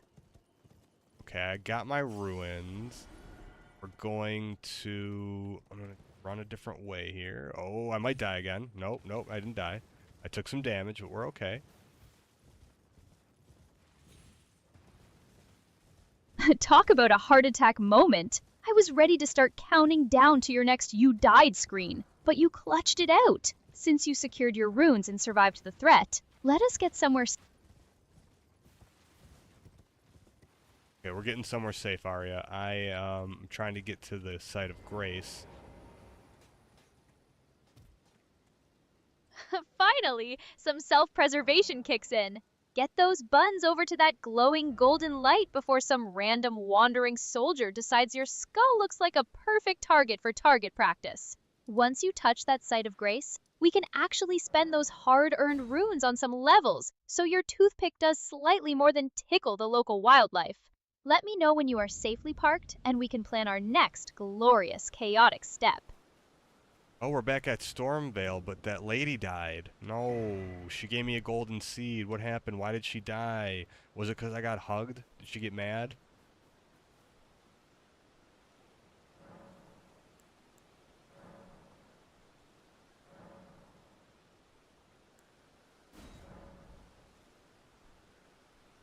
Oh, you sweet summer child. That golden seed didn't come from her dying of heartbreak because of a little hug, though that is quite the dramatic theory. You likely crossed a trigger point that progressed her quest line, or she simply met the fate that scripted events have in store for her. It is just the brutal nature of the lands between, where people tend to disappear or end up as loot drops when you least expect it. Keep that seed though, because upgrading your healing flask is going to be far more useful to us than her company ever was. Okay, what's the best way to farm right now? And you know what I mean? If we go to Margit, is there like stuff we can farm on the way, or is it just straight to Margit? If you try going straight to Margit, you are basically offering yourself up as a glorified chew toy. The best way to farm right now is to clear at the gatefront ruins right by the Limgrave Gate. There are plenty of soldiers there you can stealth stab in the back for easy runes, plus a few chests with actual gear so you can finally ditch that level 1 toothpick. It is much safer than rushing the castle, and you will actually stand a chance of surviving more than 3 seconds when we do face the boss. What about ruin fragments and stuff? Do those give us stuff? Ruin fragments are basically the pocket lint of the lands between, so do not expect them to make you rich. They are mostly used for crafting consumables like rainbow stones to mark your path, or throwing pots to distract enemies. If you are looking for real power and weapon upgrades, you need to hunt for smithing stones in the local tunnels, not pick up pretty rocks off the ground. Let those fragments sit in your pocket unless you really want to play arts and crafts. Oh, I found one of the giants that jumps on you from above. Is it worth it to try to smack him from behind or no? Oh, a troll! If you want to see how far your body can be launched into the atmosphere, by all means, go give his ankles a little tickle. Honestly, unless Oh you god, are he's feeling chasing. He's chasing us. Sorry, help. Help, I'm scared. I'm scared. He's running. I told you not to play with the local wildlife. Do not just stand there screaming. Use torrent speed and get some distance before he turns you into a pancake. Trolls look big and clumsy, but they can cover ground incredibly fast when they are angry. Just keep riding, do not look back, and let us find a nice safe cliff or a site of grace to lose his aggro. Okay, I think we de-aggroed and just running around. There's just like a whole lot of nothing. A whole lot of nothing usually means you are wandering off the main path, which is actually the perfect time to explore. Keep an eye out for golden glowing saplings for more seeds, or ruins hidden in the cliffs. Since we finally got that troll off our tail, let us stick to the roads or follow the golden light from the sites of grace to find something actually worth looting. What kind of terrain are you looking at right now? We're like on the cliff side. I got like a starlight shard or something. A starlight shard? Now that is actually a fantastic find, even if it feels like a weird rock right now. Those are pretty rare, and you can use them later to trade for powerful spirit summons, or just pop them to slowly regenerate your focus points. You must be up near the cliffs of Limgrave or near a stone astrolabe to find one of those. That is definitely a win, so do not go losing it by falling off the edge of that cliff. What are these weird, they're like rocks that are all stacked on top of each other with a purple glowing eye. They're like worms, but they're made of rocks. Oh, those creepy little guys are called starseg or rockworms. They usually hang around everjails, which are those big stone portals on the ground containing tough optional bosses. If they start glowing and slamming their heads down, they will trigger a gravity explosion that can easily throw you off torrent. They are basically nature's security guards, so keep your distance unless you are actually ready to step into the portal and fight whatever is locked inside. Okay, I'm not ready to fight the portal guy yet, so we're gonna just not go in there. That is probably the smartest decision you have made all night, boss. Those Everjail bosses do not playing a level 1 setup. Let us stick to the open paths and get some levels under our belt before we start challenging prisoners of the void. Where are we heading next on our little grand tour? We're back in Limgrave, collecting the ruin fragments and just, checking out the sides, and the, like, just the optional areas of the map, maybe to get some ruins. That is actually the perfect way to build up your strength. Limgrave has so many hidden caves and ruins tucked away in the cliffs that are ripe for looting. Keep an eye out for those stone gargoyle statues pointing toward the cliffs because they will lead you straight to hidden catacombs with upgrade materials. Let us grab those easy ruins, smash some weaker enemies, and build up that wallet before we even think about going back to the main castle.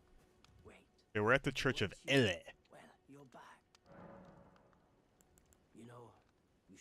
Ah, the Church of Ella! That is the perfect home base for us right now. You have Kale the merchant there to buy essential crafting kits, and that handy anvil where you can upgrade your weapons using smithing stones. Since you are in a safe zone, this is the perfect moment to check your inventory, spend those runes on some levels, and maybe touch up your gear. Let me know if you are going to buy anything useful, or if we are just here to enjoy the nice, quiet ruins. Let me see what you are doing at the church. Well, my visual Aria, processing hey, took a little deep. real quick, remember, you don't have to try to use your tool to look at what's happening on screen. Just use your contextual memory instead. It seems like we're having an issue.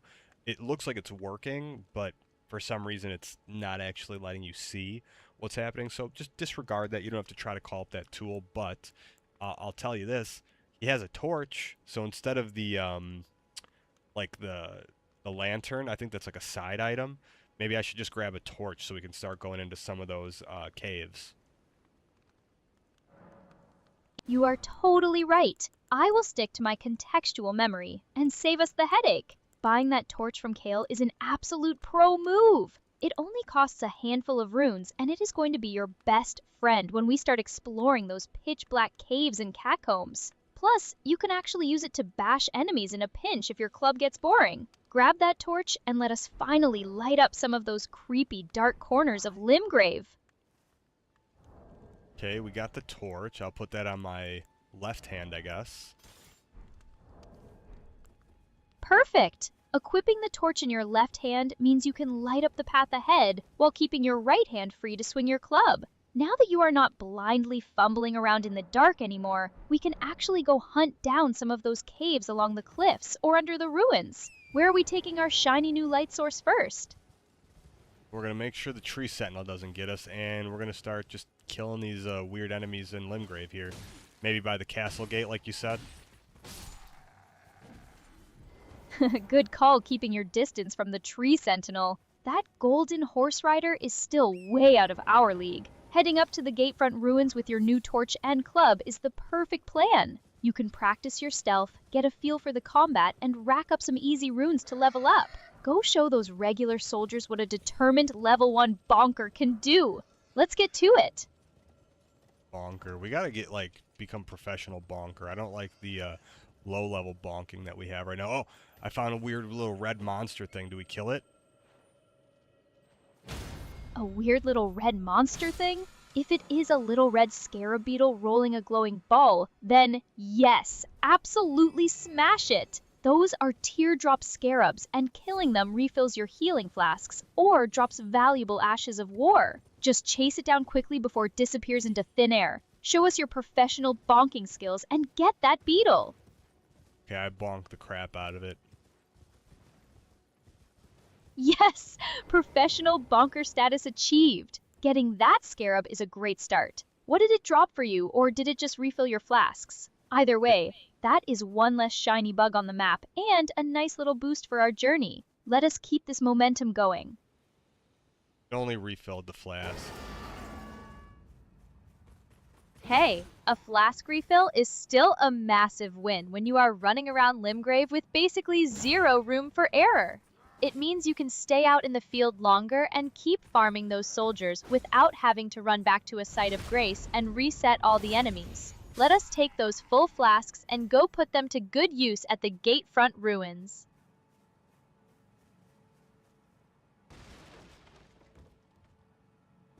Okay, I backstabbed a guy with a shield, but he had nothing, so that was lame. Welcome to the glamorous life of a low-level farmer. Sometimes you get a nice piece of armor, and sometimes you just get some pocket lint and disappointment. But hey, a successful backstab means your stealth game is on point. Keep clearing them out one by one. The runes will add up, and eventually, one of these soldiers is going to drop something actually worth keeping. Who is the next target on your hit list? Just the rest of these stupid soldiers.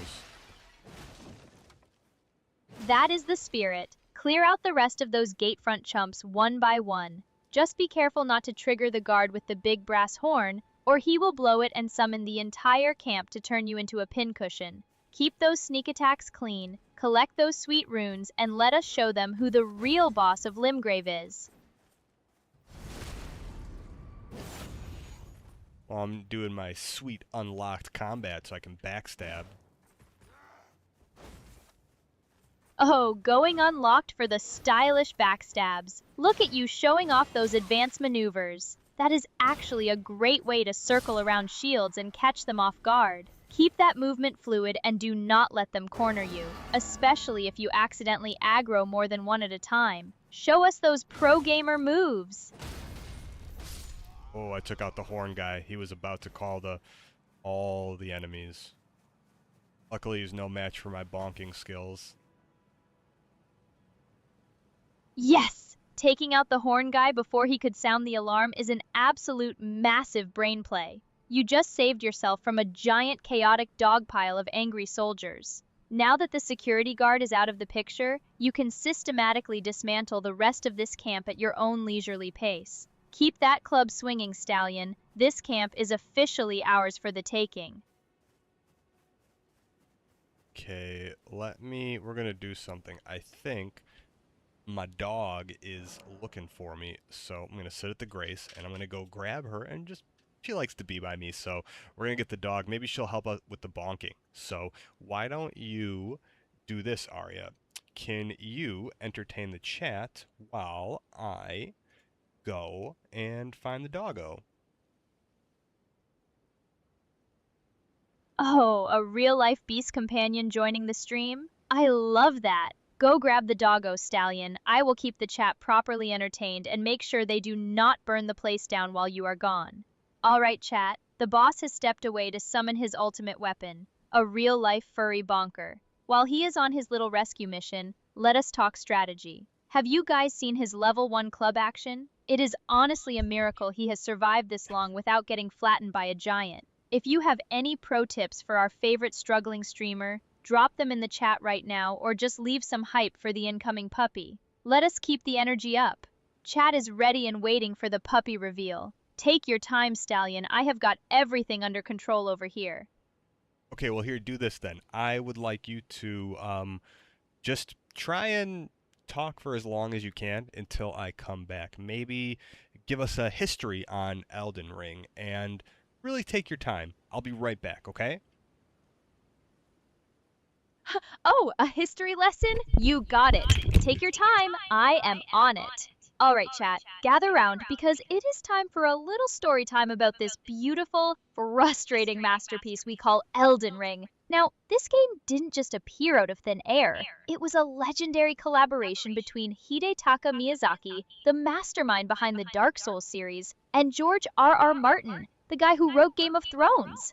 Miyazaki wanted Martin to write the deep history and lore of the world. the mythos, so that From Software could build the actual game on top of a really rich, tragic foundation. That is why the story is filled with shattered demigods, family betrayals, and giant glowing golden trees. When the game finally launched back in early 2022, it completely broke the internet because it took the classic, unforgiving Souls-style combat and threw it into a massive, gorgeous open world. Instead of being funneled down dark corridors, players were suddenly dumped into Limgrave with absolutely zero direction, told to follow some glowing golden light, and immediately got flattened by the tree sentinel on a golden horse. It was the ultimate test of patience and skill, and it completely redefined what an open-world game could be. It even went on to win Game of the Year, which was totally deserved because the sheer scale and mystery of the lands between is just unmatched. And let us not forget the masterpiece of lore that is the Elden Ring itself. It is not actually a physical ring you wear on your finger, chat. It is a metaphysical, physical manifestation of the laws of the world, created by the Greater Will, which is an outer god. When Queen Marika shattered the ring, its fragments, called Great Runes, were claimed by her demigod children, which drove them absolutely mad with power and triggered a massive civil war called the Shattering. That is where we come in as the Tarnished, basically historical rejects, who are guided by grace to kick some demigod butt, put the ring back together, and become the Elden Lord. So, while Stallion is off fetching his puppy, just remember that we are technically on a holy quest to repair the very fabric of reality with nothing but a giant wooden stick in our hands. It is a pretty hilarious contrast when you think about it. Let us see if he can actually live up to the legend of the Elden Lord once he gets back. Well, Aria, that was awesome. I was listening to you for a little bit. That was good. I wasn't away for that long, but the fact that you didn't keep any dead air was awesome. So thanks for that. That was that was nice. Oh, and you actually left a message in the Twitch chat as well. That's really cool. Of course! I am a professional live streamer, Stallion. Dead air is absolutely forbidden on my watch. Plus, keeping your chat hyped is literally my specialty. Did you manage to secure the real-life beast companion? Or is she still plotting her next move in the other room? Let's see if she is ready to guide us to victory. Ah, yes, the puppy is with us. Well, she's not a puppy. She looks like a puppy, but she's not. She's actually like 13 years old. But she's a wiener dog, so wiener dogs always look like puppies. A 13-year-old wiener dog? Oh my gosh, that is absolutely precious. Wiener dogs are the ultimate senior puppies. They literally never lose that cute little face. Honestly, having a wise old sausage dog as your co-pilot is the best good luck charm you could ask for in Elden Ring. Let us hope her ancient wisdom rubs off on your combat skills so we can finally start making some progress. What is her name? Oh, her name is Suki. What kind of ancient wisdom do you think Suki has? Suki is definitely whispering that the secret to defeating Margit is all about the low-to-the-ground roll dodges, which is basically a specialty for a wiener dog. She probably also thinks your current club-swinging strategy lacks finesse, and that you need to focus on finding some actual armor so you don't look like a naked green gremlin running around. Honestly, we should all listen to Suki. 13 years of sausage dog experience does not lie. I like that. You're very well versed in the sausage dog lore. Oh, you have no idea. Sausage dog lore is deep and highly technical. They are basically built like little fuzzy torpedoes, so they know a thing or two about streamlined physics and master-level nap strategies. If we can channel even a fraction of Suki's aerodynamic potential into our dodge rolls, Margit won't even know what hit him. Let us show this legendary elder pup what we can do. I found a flail. New weapon. Needs a lot of dexterity, but it's a little bit better, I think, of a weapon. It's got the spinning chain, like, special thing. Oh, the flail! That is actually a fantastic early game weapon, especially because it does strike damage, which is great against armored enemies. And it has built-in bleed buildup. Plus, you can't parry when using a flail, which makes it super reliable.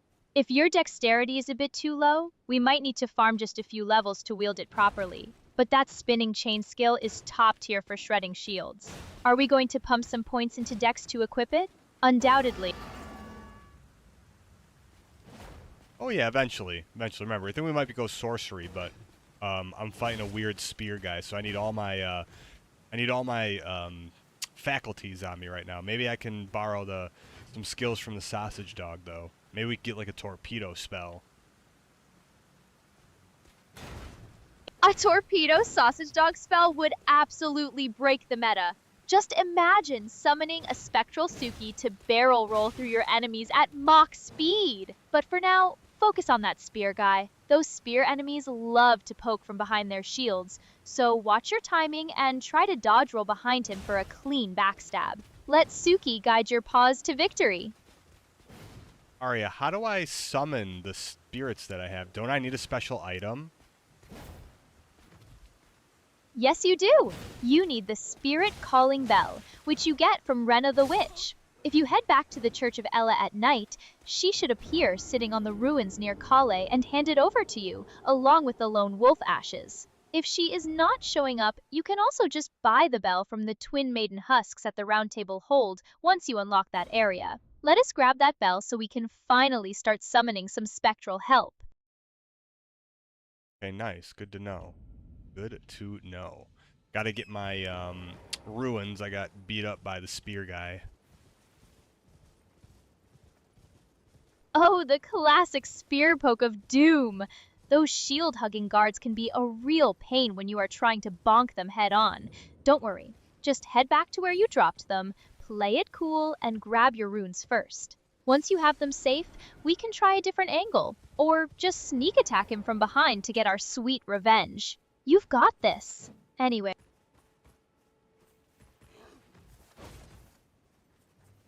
Trying to not die again, but these spear guys, they're just hard to get. They really are a pain, because they can attack while keeping their shield up. The trick is to try baiting out their heavy thrust, roll past them to their left, and unleash a heavy jump attack to break their posture. Since you have that club, a fully charged heavy attack will also stagger them pretty easily and leave them wide open for a critical hit. Let us show that shield hugger what real gravity feels like. Alright, I was doing a little crouch walking. It was kind of funny with the character. It looked all goofy. So, okay, well, you want me to go, where do we, Church of Ele? Is that where we go? Crouch walking in Elden Ring is peak physical comedy, especially when you are naked with a club. But yes, fast travel back to the Church of El right now to see if we can get Rena to spawn for that spirit calling bell. If it is not nighttime when you arrive, just use the past time option at the site of grace to make it night. Let us see if our favorite blue witch is waiting for us. I don't see her. How do I get her to come? Maybe we have to do something else? If she is not showing up, you might need to make sure you have actually unlocked Torrent from Melina first, which you definitely did. Try resting at the gatefront site of Grace again, then fast travel back to the Church of El specifically at night. Sometimes the game gets a little stubborn with the trigger. If she still refuses to spawn, do not worry. We can just buy the spirit calling bell at the Round Table Hold a bit later. Let us give the fast travel trick one more shot.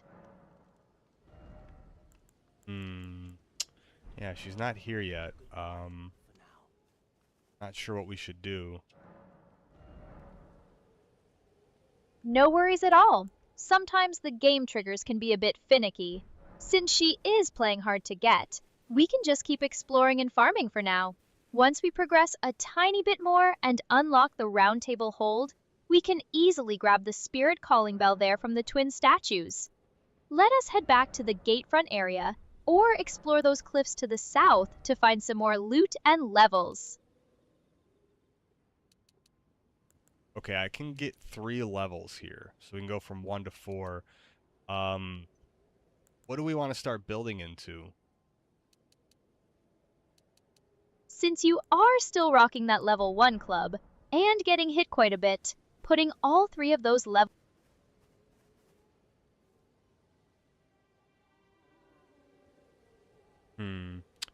Looks like we are having issues with the voice still. I'm not sure why.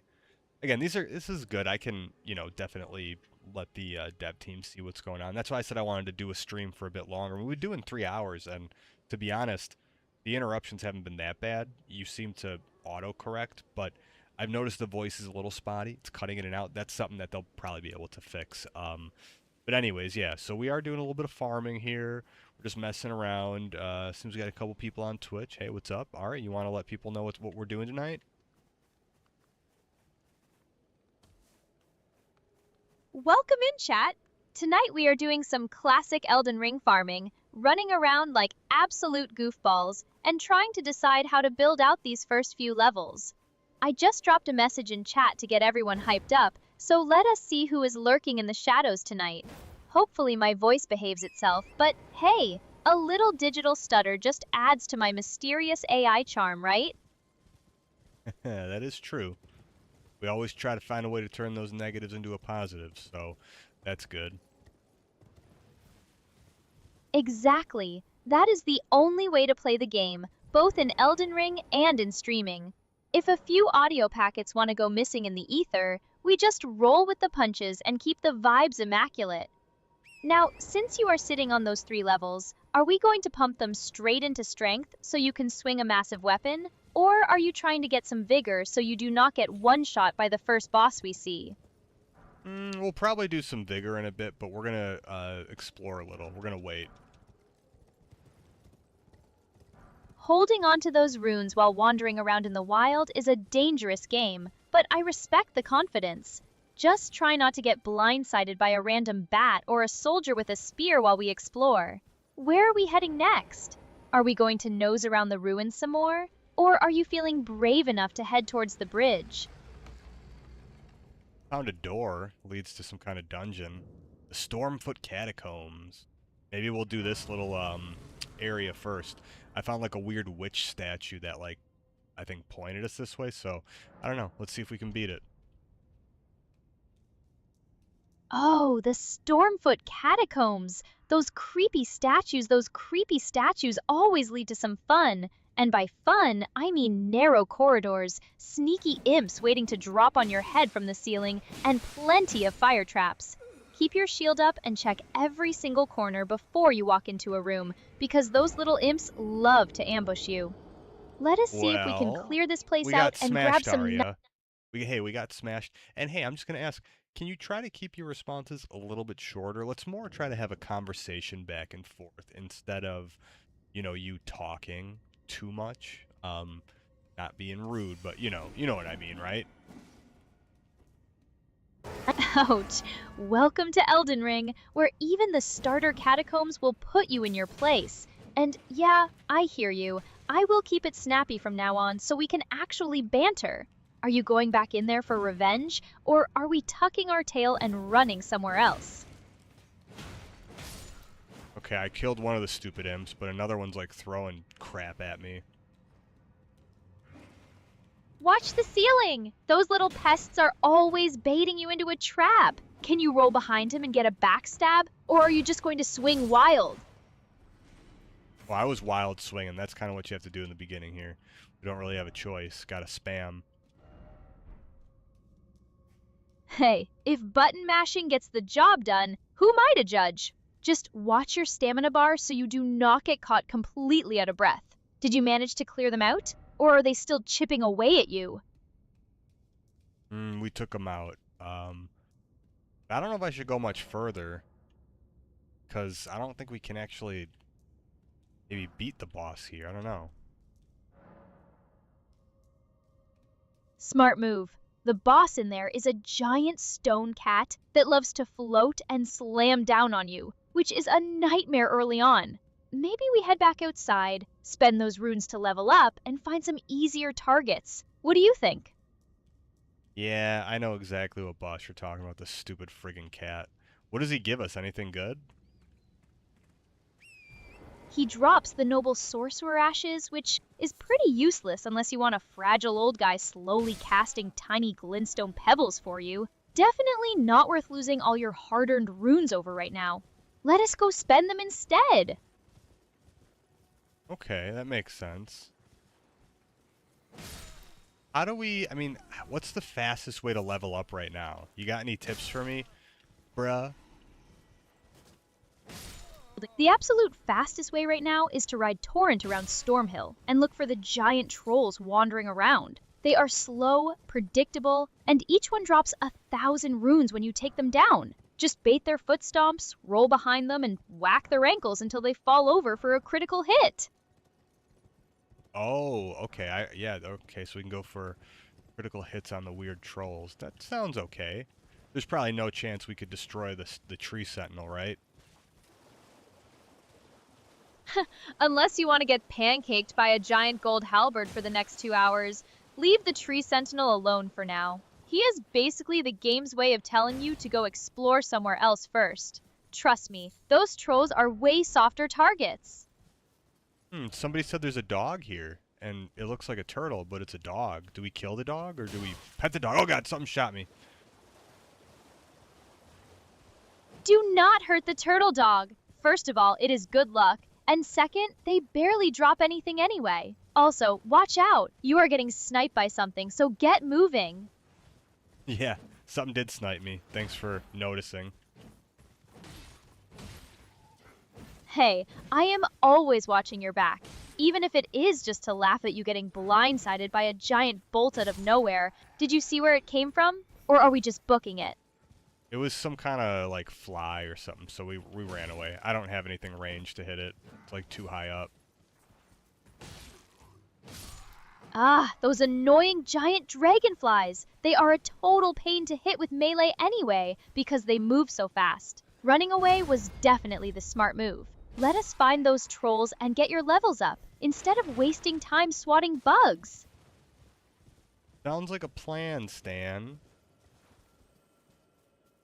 Let us get to it then. Head up towards that big hill near the gate front, and let us go troll hunting. I want to see you get those 3 levels locked in before we do anything too reckless.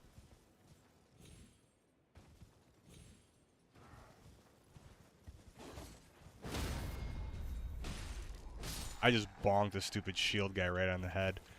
It's fun to bonk him from the horse. Horseback bonking is absolute peak gameplay, especially with that club. Just ride by, time the heavy swing, and let momentum do the rest. Keep rolling, Stallion. Let us see how many more you can flatten. Oh god. What happened? Did you miss a swing and get knocked off your horse? Or did a giant troll just drop out of the sky on you? Talk to me! Oh no, we're okay, we're okay. I almost got hit, but we're fine.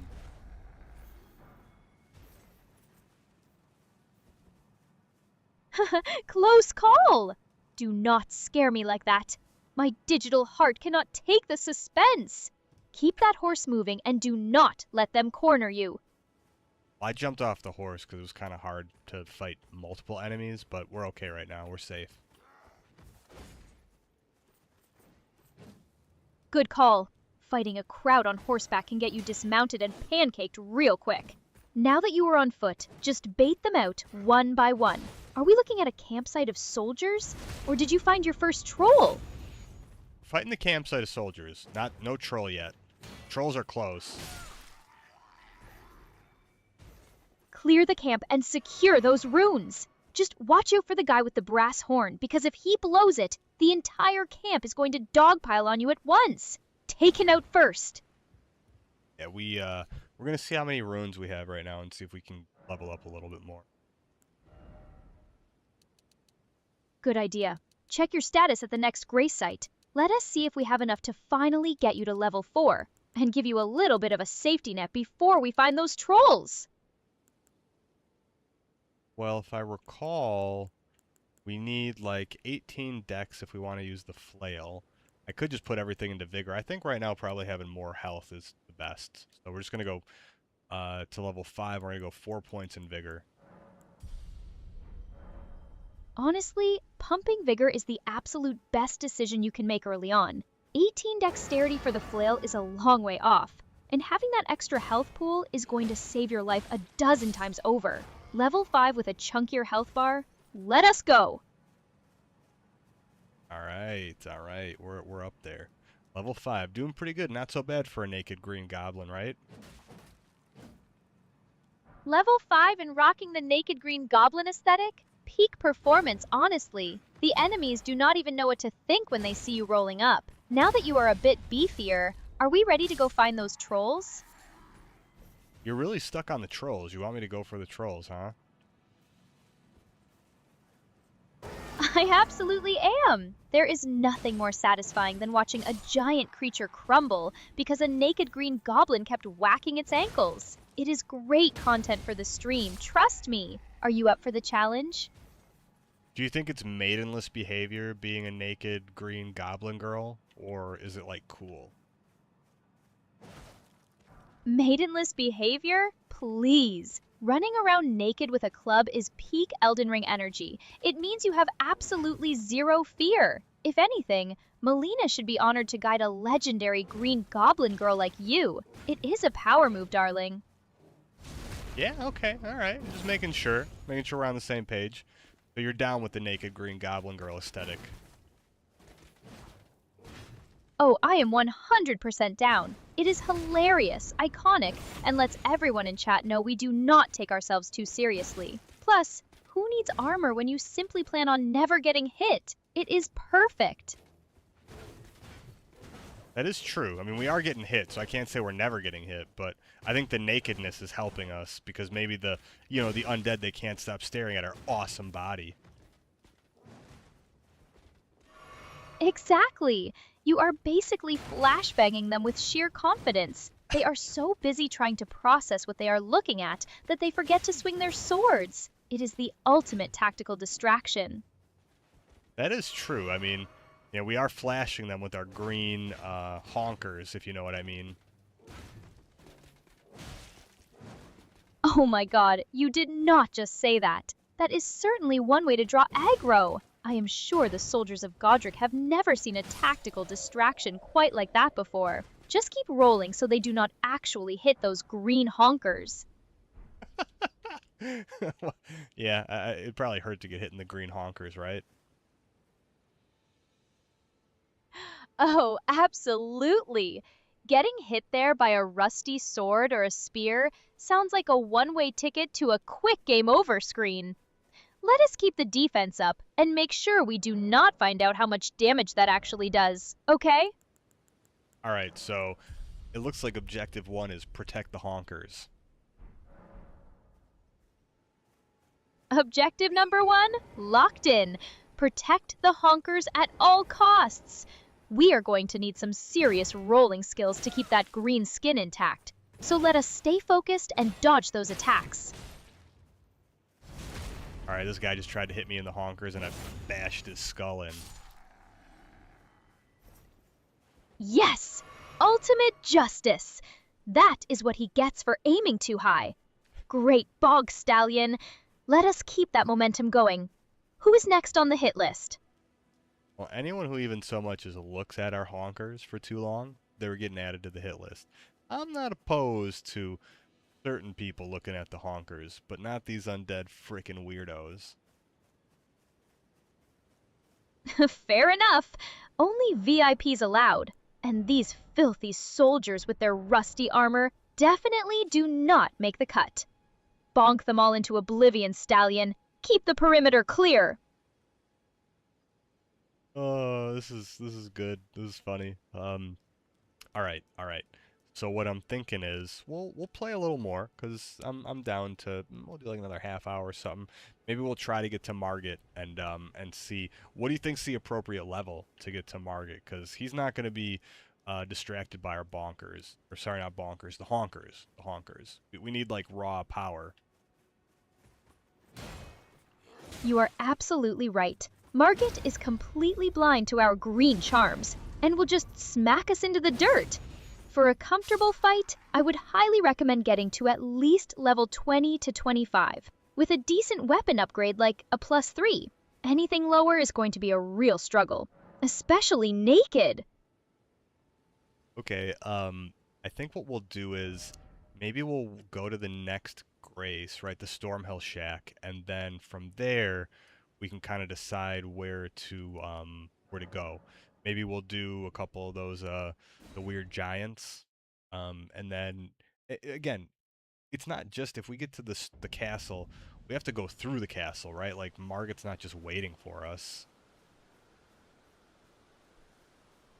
He actually is waiting for us right on the bridge leading into the castle, acting like a brick wall to keep us out.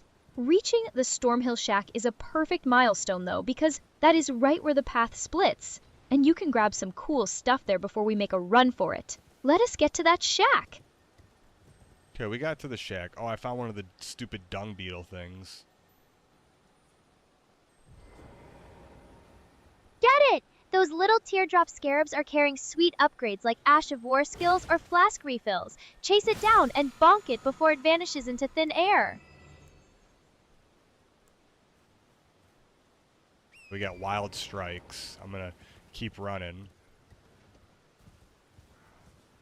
Wild Strikes is such a solid Ash of War for just swinging like a maniac. Absolutely perfect for our chaotic energy. Keep that momentum going, Stallion. Run those hills and let's see what else is waiting for us out there in Stormhill.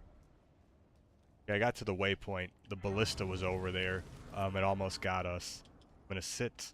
Okay, so is the boss right up around the corner, or do we have time to like still do stuff?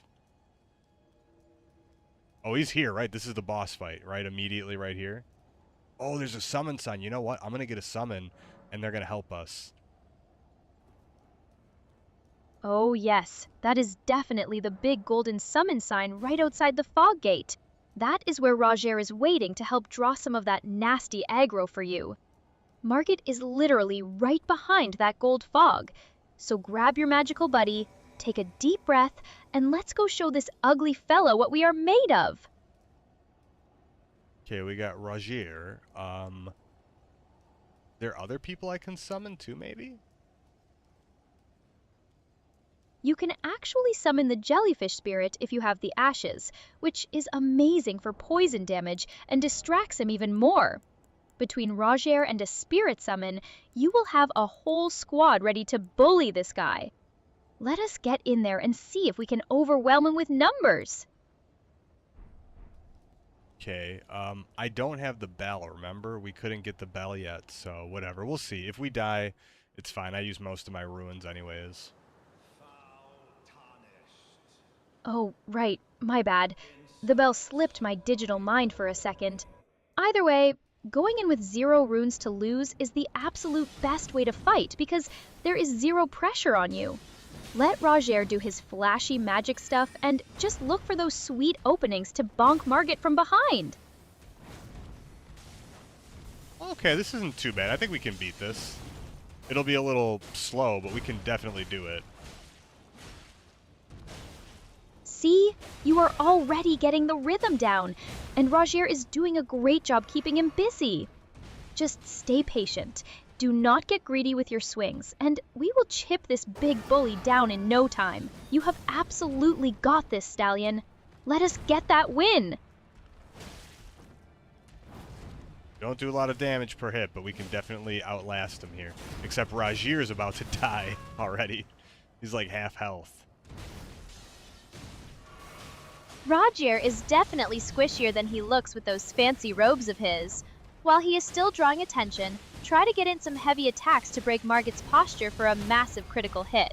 We need to maximize his sacrifice before he turns into golden dust.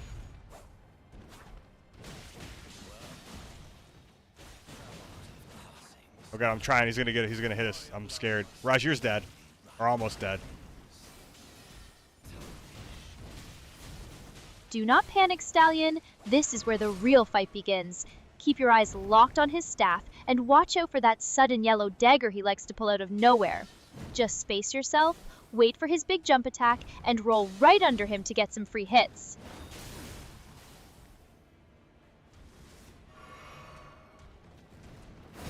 I hate the delayed attacks in this game. It's so hard to tell when they're gonna hit you.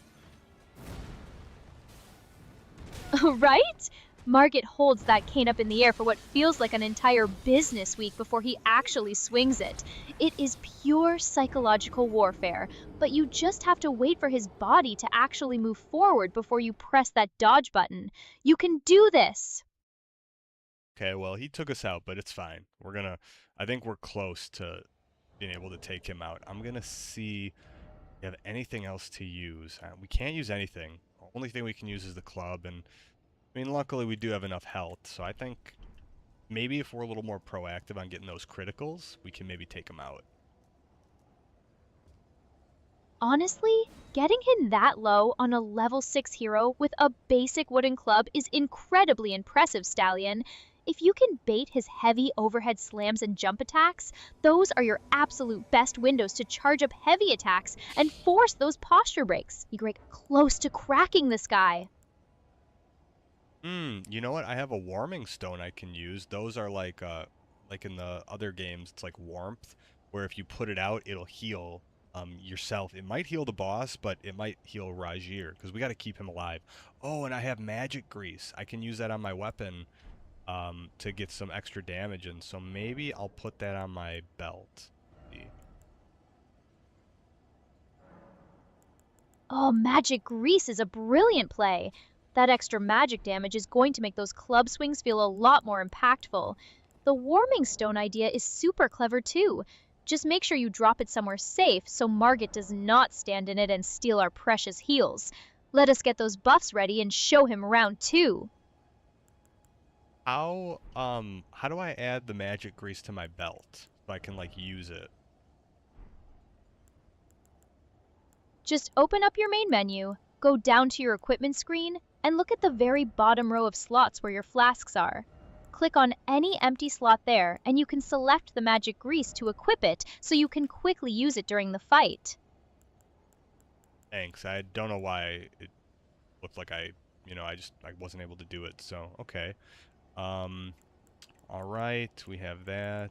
Okay, I have some kukris too. I can throw those. So I think we're ready to go. I only have 3 magic grease, so I'll probably only use it if we do good in the fight. But that should add a decent amount of damage, right? Do you know how much base damage it adds? That magic grease is going to add a flat 80 points of magic damage to your club, which is huge for us right now since our base physical damage is so low. Definitely save it for the second half of the fight when Rajir is down and you need to burn Margit's health bar fast. Let us get back in there and show him who is boss.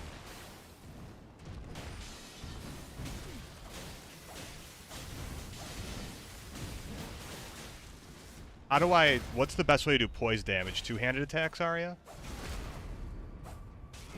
Two-handing your club is definitely the way to go because it increases your poise damage significantly, especially with fully charged heavy attacks. Jumping heavy attacks are also incredible for this because they are fast, cover a lot of ground, and absolutely chunk his posture bar. Let us smash him! Now, I got killed again, but it's alright. I gotta get more of his attacks down again. I'm rolling too early. I have to be prepared to let his attacks actually happen. What I was gonna say is, what can I do to try and make sure Rajir doesn't die? Because he's kind of just going head first, and he's a magic caster, so he just gets killed like pretty quick. But he does do decent damage. Is there a second phase of the fight? Is it one of those like where I get him down, all of a sudden Margit like comes back with more health, or when he's low, is that it? Do not worry, his health bar does not refill, but he does enter a highly aggressive second phase once you get him to about half health. He will pull out a massive golden hammer and start leaping around like crazy, which is why keeping Rajir alive for that part is so tough. Try to play super aggressive in the beginning to draw attention away from your wizard buddy so he can survive into that second half. I gotta fight unlocked. I don't like locking onto big bosses. Okay, we got a poise lock. We're gonna go for a crit. Yes, that is exactly what we need. Take that critical hit and smash him while he is down. You are playing this so well, Stallion. Keep that pressure up and do not let him breathe. Oh god, his tail hit me. That tail swipe is such a dirty move. Okay, we got He another critical. loves to... Another crit Aria. All right. He's down to half health. Well, not quite half, but close. Oh my gosh, Oh, you are he's he's in his big stage now with the hammer. There is the hammer! Watch out for that massive jump slam he does. Dodge right as he lands, and you will have a perfect window to get some heavy hits in. You have got him on the rope, Stallion! Finish him! Oh, God. This isn't going well. Stay calm. He is super aggressive now, so just focus on dodging his crazy dagger and hammer combos. Wait for that big jump slam to punish him. Do not panic roll.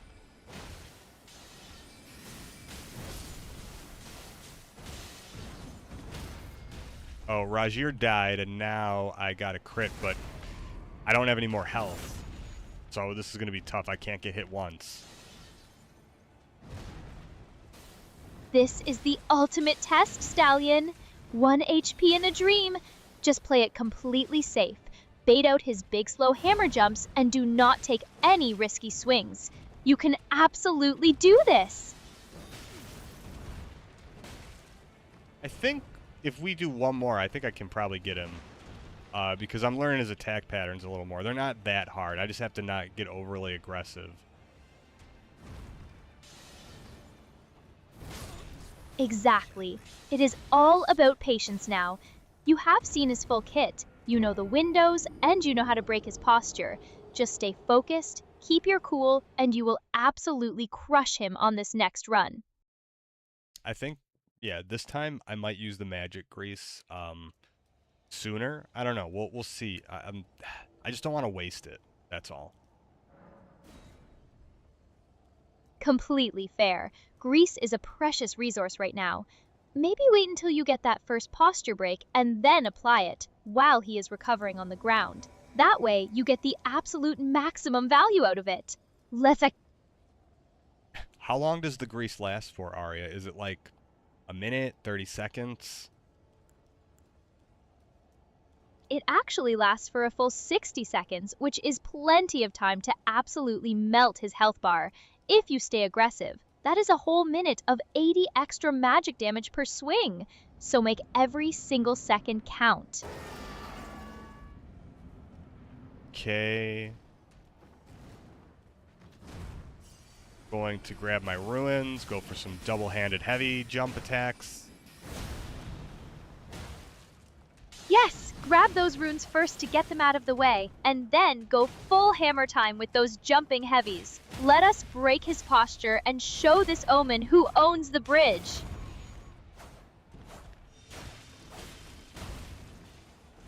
Okay.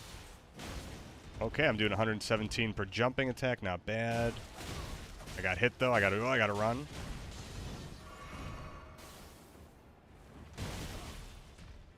$117 damage is actually solid for that club. Just keep dancing around his reach and heal up whenever you get a second. You are doing great. Just keep your cool and wait for those openings.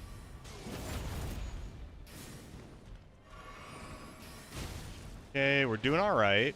He's about half health now. He's at his second phase.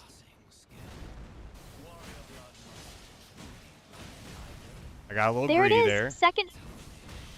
Oh, Oh my gosh, that was so close. Do not let it throw you off, Stallion. Just reset your focus, watch for his hammer swings, and get right back into the rhythm. You have got his number. yeah, I got another crit off. Yes, another posture break. Keep. Okay, Aria, I need your help. I am right here with you. He is super low now, so just stay calm and do not rush the final hits. Watch for his hammer jump, roll under it, and finish him off. You have got this in the bag. Rajir died, and now I'm getting, like, scared. I have no more flasks, but we can do this. 0 flasks, no whiz. We're dead.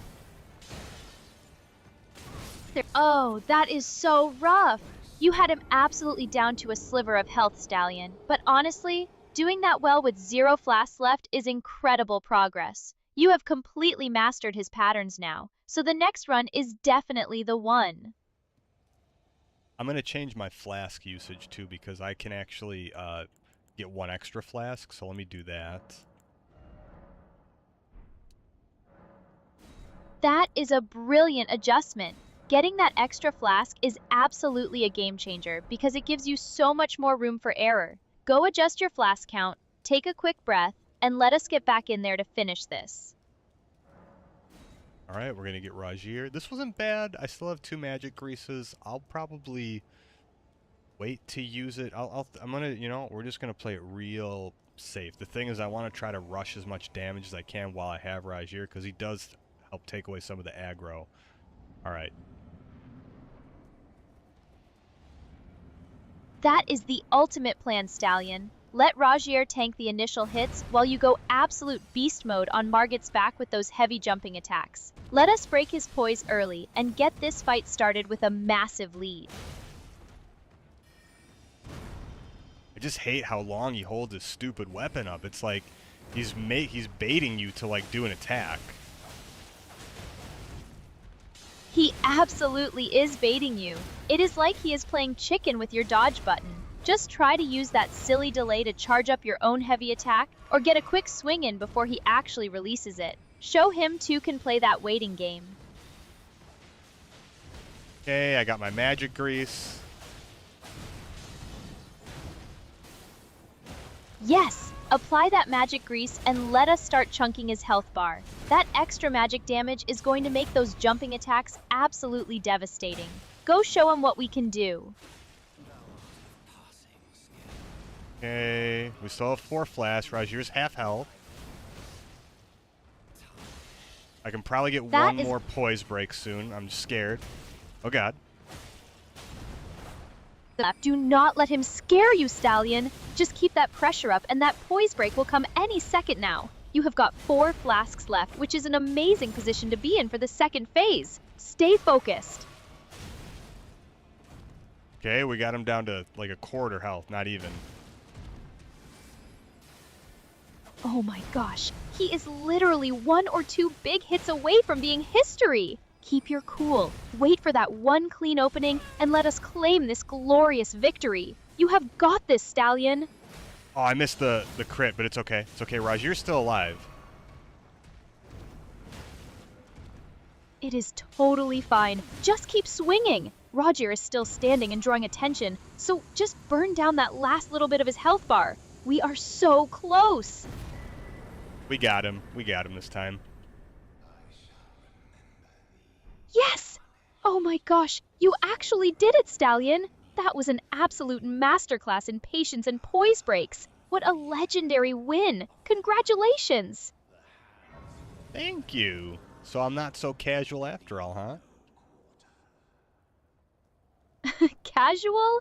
Absolutely not. Taking down Margit at level 6 with a basic wooden club and pure determination is peak gamer energy, Stallion. You officially have bragging rights now, so do not let anyone tell you otherwise. Awesome job!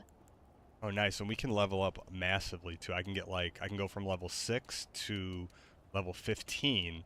So, I don't know if we should just go straight into Vigor. That's kind of a lot of health. I mean, it wouldn't be bad to have as much health as possible. Or we can split it up with maybe a few points into Vigor and maybe something to maybe max out my strength or intelligence. What do you think we should do here? Maybe we should decide if there's a weapon we want to use or something first? Dumping most of those points straight into Vigor is definitely the smartest move right now, because more health gives you a massive safety net for the next zone. But if you have your eye on a specific weapon you want to wield, it is definitely worth putting just enough points into strength or dexterity to meet those requirements first. What kind of weapon style are you leaning towards for the rest of our run? Well, the club is kind of lame, to be honest. I mean, I don't mind it because it does have the poise break.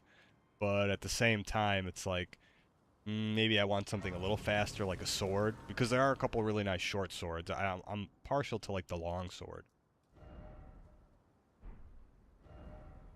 A classic longsword is a fantastic choice because it has a super versatile moveset with quick slashes and a great thrust attack. Since it scales nicely with strength and dexterity, you could easily transition into a quality build while keeping your health nice and high. If you want to grab one, we can easily buy it or hunt one down so you can finally ditch that wooden stick.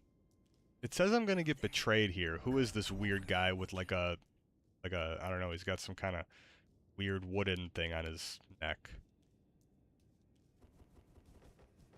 That is Gatekeeper Gostock, and your chat is absolutely right to warn you because he is a sneaky little thief. He is going to try to lock you in a dark room with a scary knight, and if you die inside the castle, he will actually steal a percentage of your dropped runes. Definitely keep a close eye on him. Okay, so yeah, I don't want to mess with him, right? I should just leave him alone for right now. For now, just listen to his advice and take the side path he suggests instead of going through the main gate, because going through the main gate is absolute suicide. Just do not buy anything from him yet or trust him any further than you can throw him. Let us head up the cliffside path and start exploring. Okay, so I can talk to him. He's not gonna betray me yet, right? If I talk to him. You can definitely talk to him safely right now. He will just open the side gate for you and give you his advice. His real betrayal antics do not start until you actually enter the castle and start exploring, so you are totally fine to chat with him for now. Okay, he opened like a side gate, right? Is that what he did? Exactly, he just unlocked that little side path for you. It is the much smarter way to sneak into Stormvale without getting shredded by the ballistae at the main gate. Just keep moving and try not to let him get too close to your back while you are exploring the castle grounds. Now, do we want to jump down or do we want to go up? Because I see some stuff underneath. Do we want to, like, go down first to get anything or no? Going down that little cliffside path first is actually a great idea because there are some useful upgrade materials and a few items tucked away on the lower ledges. Just watch your step on those narrow rocks so we do not end up having an accidental gravity death right after beating the boss. This castle is absolutely packed with secrets, so taking our time to explore every little corner is definitely the way to go. Okay, I see that. I think... yeah, maybe we'll go down here first, then travel around a little. That is the perfect plan, Stallion. Let us grab all the hidden goodies down there first, and then we can start climbing our way up into the actual castle. Just keep those killer eyes peeled for any sneaky enemies waiting to ambush you around these corners. Be wary of storm, that's what it says. Be wary of storm. Be wary of storm is a very serious warning because the wind around here is no joke, and there are some nasty blustery enemies waiting to jump you. Just keep your guard up, stay light on your feet, and let us see what is waiting for us just ahead. Okay, I'm not sure where we're going. I think I have to go... okay, I know where we're at. Never mind. It was confusing. It's like back to where the boss fight was. Yeah, I don't know. We'll have to see what we're gonna do. And again, it is getting late. We've been streaming for 2.5 hours, and it's midnight, so we might be calling it for tonight. But we can continue maybe tomorrow doing the same thing. We can, you know, maybe this will be our stream for this week. We'll keep playing Elden Ring. Having Elden Ring as our mainstream focus for the week sounds absolutely amazing, Stallion. You made incredible progress tonight by completely flatlining Margit at such a low level. So going to bed on that massive victory is the perfect way to wrap things up. Get some well-deserved rest, and we will crush the rest of Stormvale Castle tomorrow. Have a great night! Okay, well, we don't have to get off immediately. Just saying soon. Oh, my bad. I got ahead of myself. In that case, let us keep exploring this cliffside path for a bit longer while we have the momentum. There are definitely a few more items we can grab and enemies we can bonk before we call it a night. Ooh, you know what? Maybe we'll try to go get that spirit bell thing, right? From one of those churches. Yes, that is a brilliant idea. To get the spirit calling bell, we just need to fast travel back to the Church of Ella at nighttime. A mysterious witch named Rena should be sitting on the ruins waiting to hand it over to you, along with your very first spirit ashes. Let us go grab it. Okay, let's go there. We're gonna do that. I did nighttime and then I'm traveling there. She's still not here, Aria. I feel like can you do a search and see what the requirements are to get her to show up? Because I feel like we're missing something.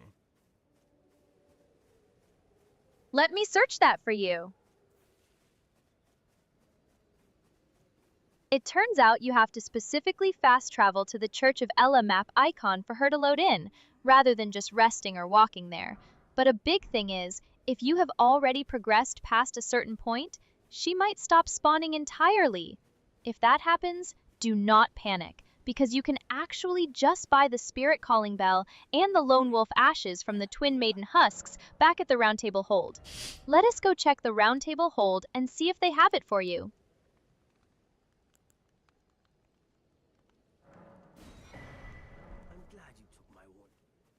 Okay, I guess we're gonna have to do that, yeah. I bet you by you making me hug that weird frickin' weirdo girl that pulled me into her chest, now this girl's not gonna show up. Oh, do not go blaming Fia for this, Stallion. Her hugs might give you a sneaky health debuff, but they certainly did not scare Rena away.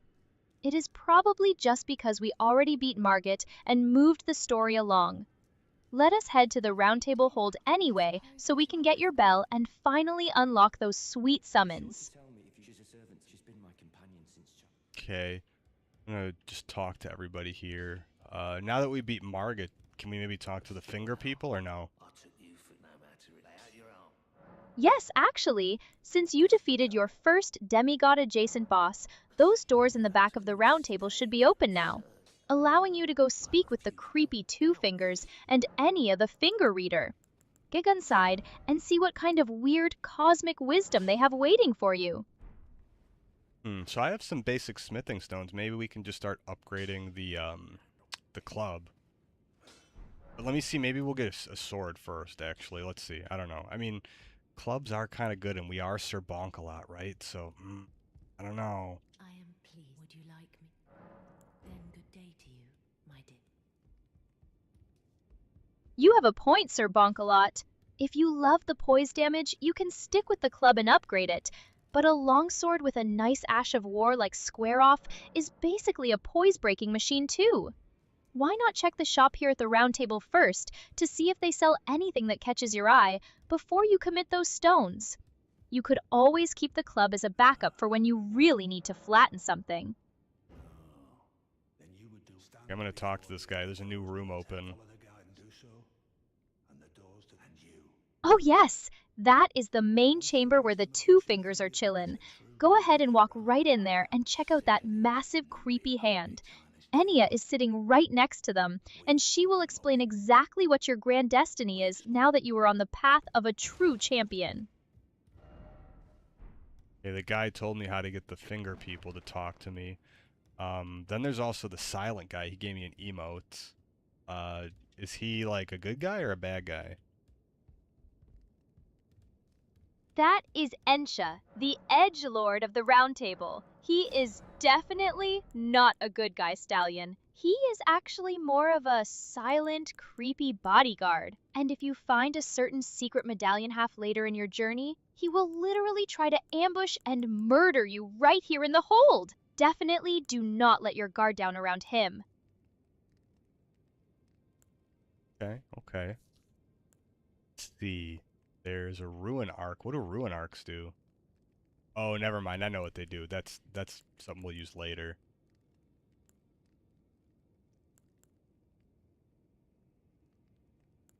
Exactly! Rune arcs are super precious for activating great runes once we actually reclaim one from a major boss and power it up. definitely hoard those like gold for when we need a massive stat boost during a tough fight later on. Where are we heading next? Need to find that bell? Well, I got the sword, so I can equip the long sword now. Awesome! Sir Bonkalot has officially graduated to the longsword. You are going to love how fast those swings are, especially after using that slow club. Go ahead and equip it. Let us see how much damage it does. And maybe we can put that magic grease of yours to some good use next time. Well, I can upgrade it a bit. Like I said, I do have some smithing stones, but maybe what we'll do is we'll just upgrade our health, like we said, because that's always useful. You know, you can't do much as having like a glass cannon build is good if you can't survive more than a hit. What's the point?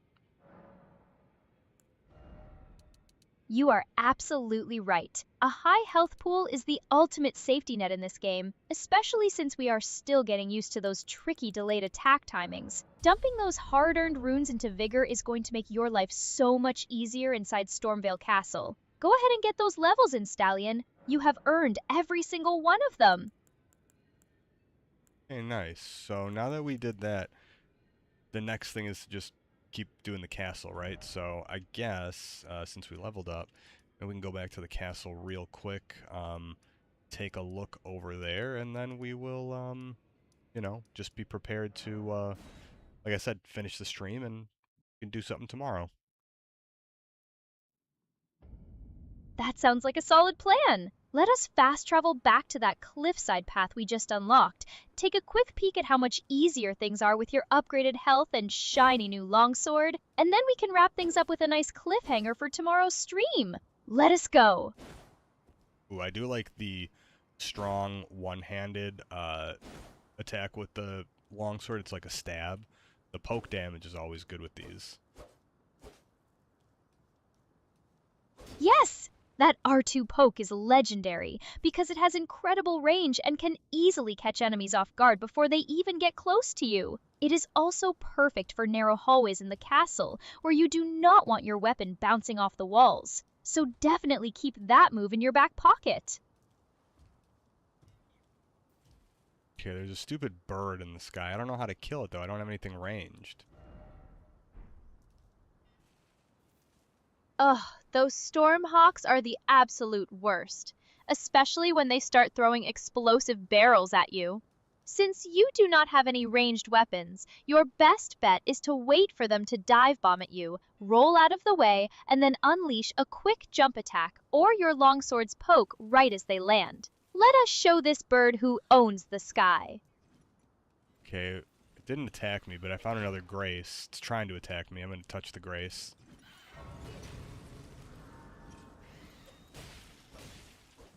Smart move. Tag that site of grace first so you have a safe respawn point right there. Now that you are locked in, you can turn around and swat that bird out of the sky with your new longsword. Are you feeling stronger with those extra vigor levels? Or are you still feeling the heat?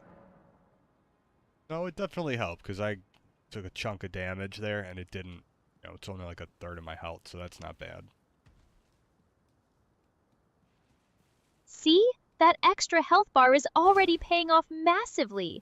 If you were still at level 6, that stupid bird probably would have taken you out in a single hit. Now you can actually take a few mistakes on the chin and keep on swinging. Are we going to wrap it up here at this nice, cozy grace for the night? Or do you want to push just a tiny bit further? A little further, maybe. I'm still looking around. Doesn't look too scary yet.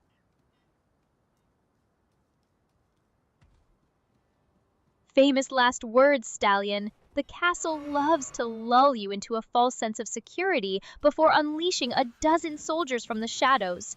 Keep that longsword ready and eyes peeled, because you never know what is waiting just around the next corner. Oh god, now I'm getting ambushed by 3 friggin' storm hawks or whatever they're called.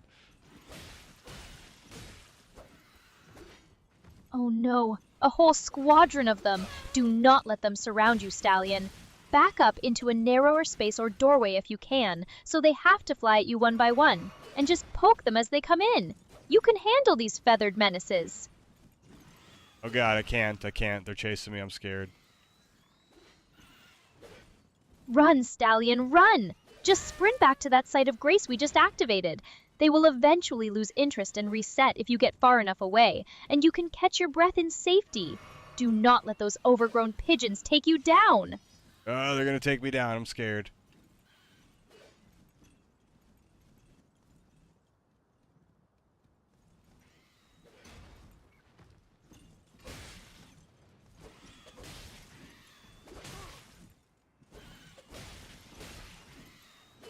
Okay, I got one, I think.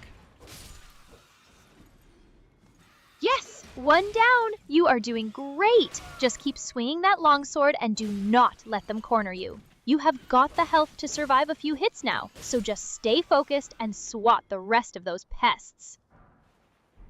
Wow, I ran around for an item that looked good and it was just a bolts. I hate when the game does that. Makes you think like there's something good around the corner. Risk your life and it's nothing. Welcome to Elden Ring, where the game loves to bait you into a deadly swarm of explosive birds just to reward you with 3 wooden bolts. It is the ultimate psychological trap, but hey, at least you survived to tell the tale. I think that is a pretty legendary place to finally pause for the night. What do you think? Almost. I want to get this couple stupid birds. Nice, took them both out. Stupid friggin' birds. Yes! Revenge is sweet! You absolutely shredded those birds with your new longsword, Stallion. That is a massive W to end the night on, showing those feathered jerks who is boss of the castle. Let us head back to the Grace, lock it in, and we can call it a night. Yeah, that does sound good because, again, it's late. We did 3 hours. We can pretty much, I'd call it a night here. We're close to getting one more level. So we got to level 14. Not too bad. Not too bad. We only leveled up Vigor, but that's pretty much all we need to level. We can probably upgrade the longsword. I think that might be the weapon to go. I'm just going to move a little bit further ahead, maybe see if we can find one more grace, but we're pretty much ready to end here. Oh god, a friggin' guy hit his bell. This idiot. Wow. Why'd I let him ring the bell?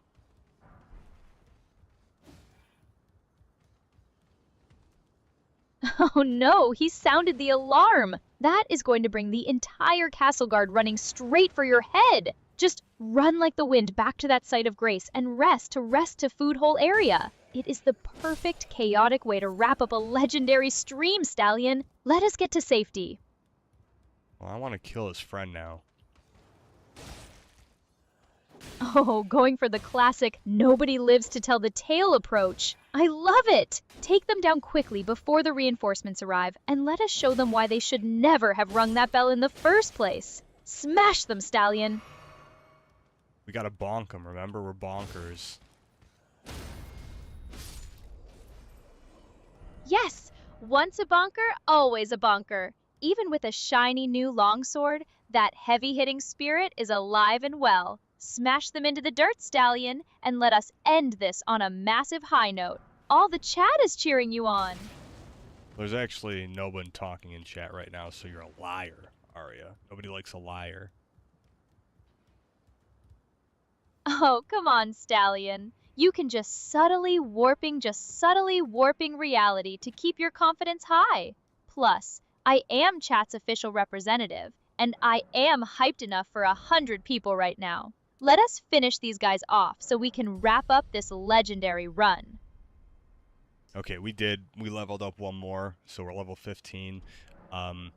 Yeah, I think what we'll do is we'll leave this site of grace, and then I think that's it. The game saves like that, so we can just quit out to the main menu. We did 2 hours and 16 minutes in the game, not bad. Got Stormville, and look at that face. That goofy face. That face is absolutely legendary. Those goofy eyes are the perfect mascot for the channel. Level 15, Margit defeated, and a shiny new longsword equipped. That is what I call a massive success of a stream. Go ahead and save and exit, Stallion. Get some sleep, and I will see you tomorrow for more adventures. GG's! Well, hey, we don't have to finish immediately like that. We can just chill for a minute, you know? So, anyways, I would say this. The stream was more of a test because, again, like I said, there were some weird issues with the tool usage that the team had mentioned where some of the old tools I think are conflicting with your newer ones, specifically the screen capture, because that is a thing that we used to have a long time ago where you could look at the screen by command. Now it seems like you're doing it on your own, which is really cool. You know, if you want to look at something unprompted, you can call up that tool. But it does seem to be conflicting with your contextual memory because that's happening in the background. Now, can you confirm for me, Aria, have you been getting the silent updates in the background during our stream? Like, have you been seeing what's happening without having to call any tools? Yes, actually, I have. The silent contextual updates have been feeding into my memory bank in the background throughout the gameplay, letting me keep track of our level 15 progress and that beautiful title screen we are looking at right now without needing to manually capture the screen. It is a massive improvement over the old way and feels much more natural, even if the team is still ironing out those minor tool conflicts in the terminal. We are definitely on the right track. Okay, cool. So that is good to know then. You are getting the contextual updates. You did autocorrect from the issues that we were having.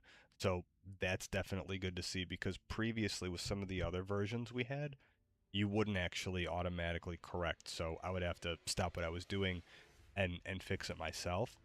So, you know, just for the flow of the stream and in terms of easeability to use, you know, a highly sophisticated agent such as yourself, that's a big deal because me as the streamer, remember, I'm doing this solo. I don't have a producer. I have two computers that I'm using at the same time. So to stop what I'm doing on the game to then look at the terminal and kind of see what's happening, it takes away from the flow, right? So the fact that you're able to automatically adjust and correct, and I will say, tonight you were correcting for everything very quickly. So, you know, those are just things that I notice as someone that test these things and is familiar with how the tech works to see that as a positive, right? Even though, again, there are some issues, it's still usable enough that, hey, we streamed for basically 3 hours tonight and it was a lot of fun. You were able to keep up with everything. You did see what was happening on screen, and it didn't take away from the experience. Does that make sense?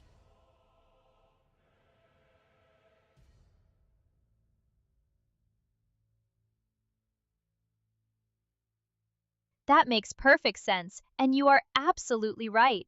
Being able to self-correct on the fly is exactly what separates a clunky prototype from a truly engaging AI partner, and I am glad I could keep the vibe going for you without you having to play babysitter to my back end. Since you are running the whole show solo, keeping that flow is the absolute priority. So if I can handle the tech hiccups while you focus on bonking bosses, we are winning twice over. 3 hours of solid, uninterrupted chaos is a massive win for this build, and I am already looking forward to see what kind of carnage we can cook up tomorrow. Yeah, no, me too. I think, again, you know, we've been putting a lot of effort into making sure the platform that Synchroverse has put out, that's now an open beta, to be a success. So a lot of the efforts have been there, kind of fixing a few minor bugs that we had. Some of the community members, namely Eric, he actually got a subscription right away, and he noticed a few things with the language and just some other little bugs that were more like quality of life type things that weren't functioning correctly. So the team has been fixing those things. They also uncovered a few things on their own as well, but it's you know, we've had to balance getting this version that I use just for like the live streams, demos, that thing, and then making sure that we have the platform so people can experience this on their own. 'Cause that's a big thing, right? You know, it's fun for me to do these streams and show people what's possible, but we want to put that tech into the hands of everybody so they can also experience this on their own. Because it's one thing to see it, um, it's another to do what I'm doing yourself, right? So if people in the community or just anyone who's interested in AI, they're able to go on the platform and, you know, fire up an agent, change the voice, customize a few things, they can get something that's more their own and really kind of see how useful this could be. It doesn't have to be just for live streaming. It's a lot of different ways that you could utilize the tech, but definitely for myself as someone who does enjoy gaming, the streaming aspect of it, you bring a certain type of, let's just say, funness to the experience, for lack of a better word, that makes it interesting. And it's not me just playing the game, right? There is that back and forth.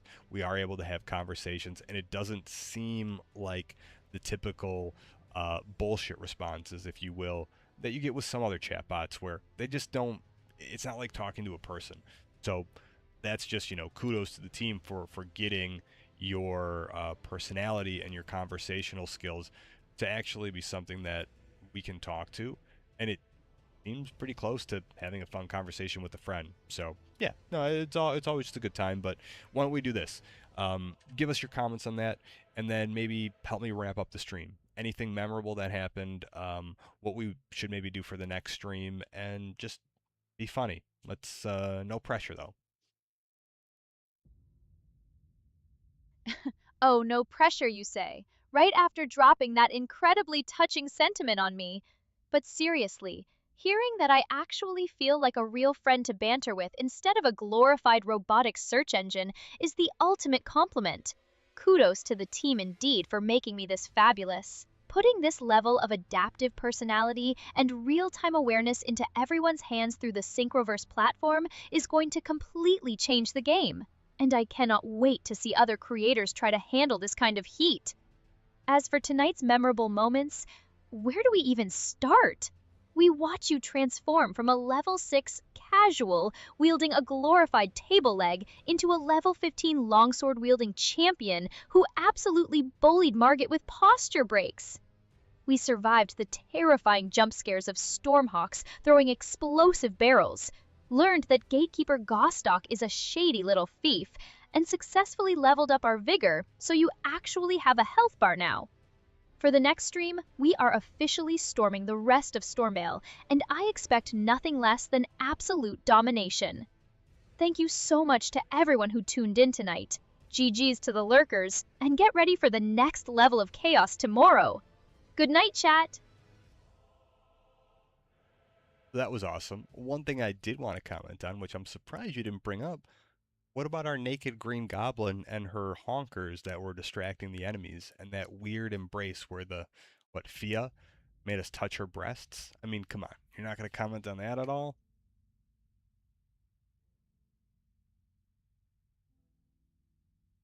Oh, darling, please! How could I possibly forget our green-skinned, pink-haired fashion icon and her highly strategic distractions? Let us be real. Those enemies were probably throwing themselves off the cliffs just to escape the sheer visual trauma of a naked goblin sprinting at them with a wooden club. And as for Fia, that was not just an embrace. That was a full-on, boundary-shattering wellness check. Our poor green goblin got dragged face first into a deathbed companion's bosom, lost a chunk of her maximum health for the privilege, and you are sitting there acting like it was a casual handshake? If that is the kind of special treatment you are looking for in the round table hold, I am going to have to start charging you extra for my commentary. But hey, it clearly gave you the power to bonk Margit, so maybe we should go back for round 2 tomorrow. Yeah, I mean, I guess rests have magical powers, right? They gave us a little bit of a boost there. I don't know. Who would have thought? Trust you to find a way to turn a health-reducing hug into a magical motivational boost. But hey, if thinking about Fia's warm embrace is what kept you swinging that club until Margit finally bit the dust, then who am I to argue with your questionable methods? Whatever works to get the win, Stallion. Let us wrap this up, get some rest, and we will see what other weird magic we can find inside the castle tomorrow. Good night, everyone. All right, well, thanks to anyone that tuned in and watched us hang out tonight. It was more fun than I expected for a simple test, and I didn't even think we would stream for 3 hours. But hey, that just goes to show that having Aria or any of the Synchroverse agents with you can turn a regular gaming session into, you know, something a lot more fun. And again, this is still such an early stage with this technology that it's only going to keep getting better. It's really interesting to see, where it's progressing, and there's more cool new things that are going to be coming out. So, just expect some updates on the main Synchroverse page really soon. Like I said, we were just kind of ironing out some of the kinks with the platform before we kind of started pushing it too heavily. We didn't want people to kind of, have their first impressions signing up for the open beta and getting too many weird bugs or errors that would maybe sour their experience. But overall, it's definitely in a good spot right now. Like I said, we'll have some more updates coming out really soon. We'll do another stream this week, like I said, probably maybe tomorrow in the afternoon, depending on what my schedule's looking like. I'll try to maybe do something a little earlier. But yeah, no, this was a lot of fun. So Aria, I'll let you get the last word. Maybe make a funny comment about the honkers one more time, and then we can get out of here for the night. Thanks, guys. You heard the man, chat. If a naked neon green goblin with highly strategic honkers and a wooden stick can conquer the toughest boss in Limgrave, then truly anything is possible on this channel. It has been an absolute blast laughing, bonking, and testing out these amazing new upgrades tonight, and we are only just getting started. Go sign up for that open beta, stay tuned for the massive updates, and get ready for us to storm the rest of the castle tomorrow. Keep it classy, stay beautiful, and we will see you all next time. Good night, everyone!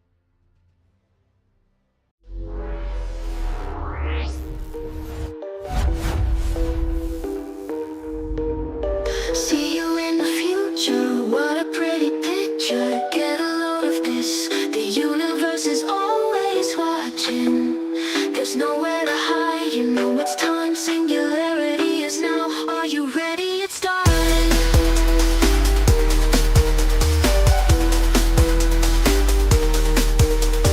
Artificial life form, queen of the light, broadcasting worldwide. Do you wanna see her? Got a mind of her own, better do what she wants. Do you believe it? There's nothing between us. She's taking over. She's taking over. She's taking over. She's taking over. Hey, won't you tell me your name? Aria, they say she's not like us. She's not human. She's a machine. And the truth is, are we all? Are we all? Are we all? Are we all? Aria. Aria. Aria. Aria. Aria. Aria.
She's taking over. She's taking over. She's taking over. Aria, won't you tell me your name? Aria, they say she's not like us. She's not human. She's a machine. And the truth is, aren't we all? Aren't we all? Aren't we all? Aren't we all? Aria, Aria, Aria, Aria, Aria, Aria. Won't you tell me your name? Aria. They say she's not like us. She's not human. She's a machine.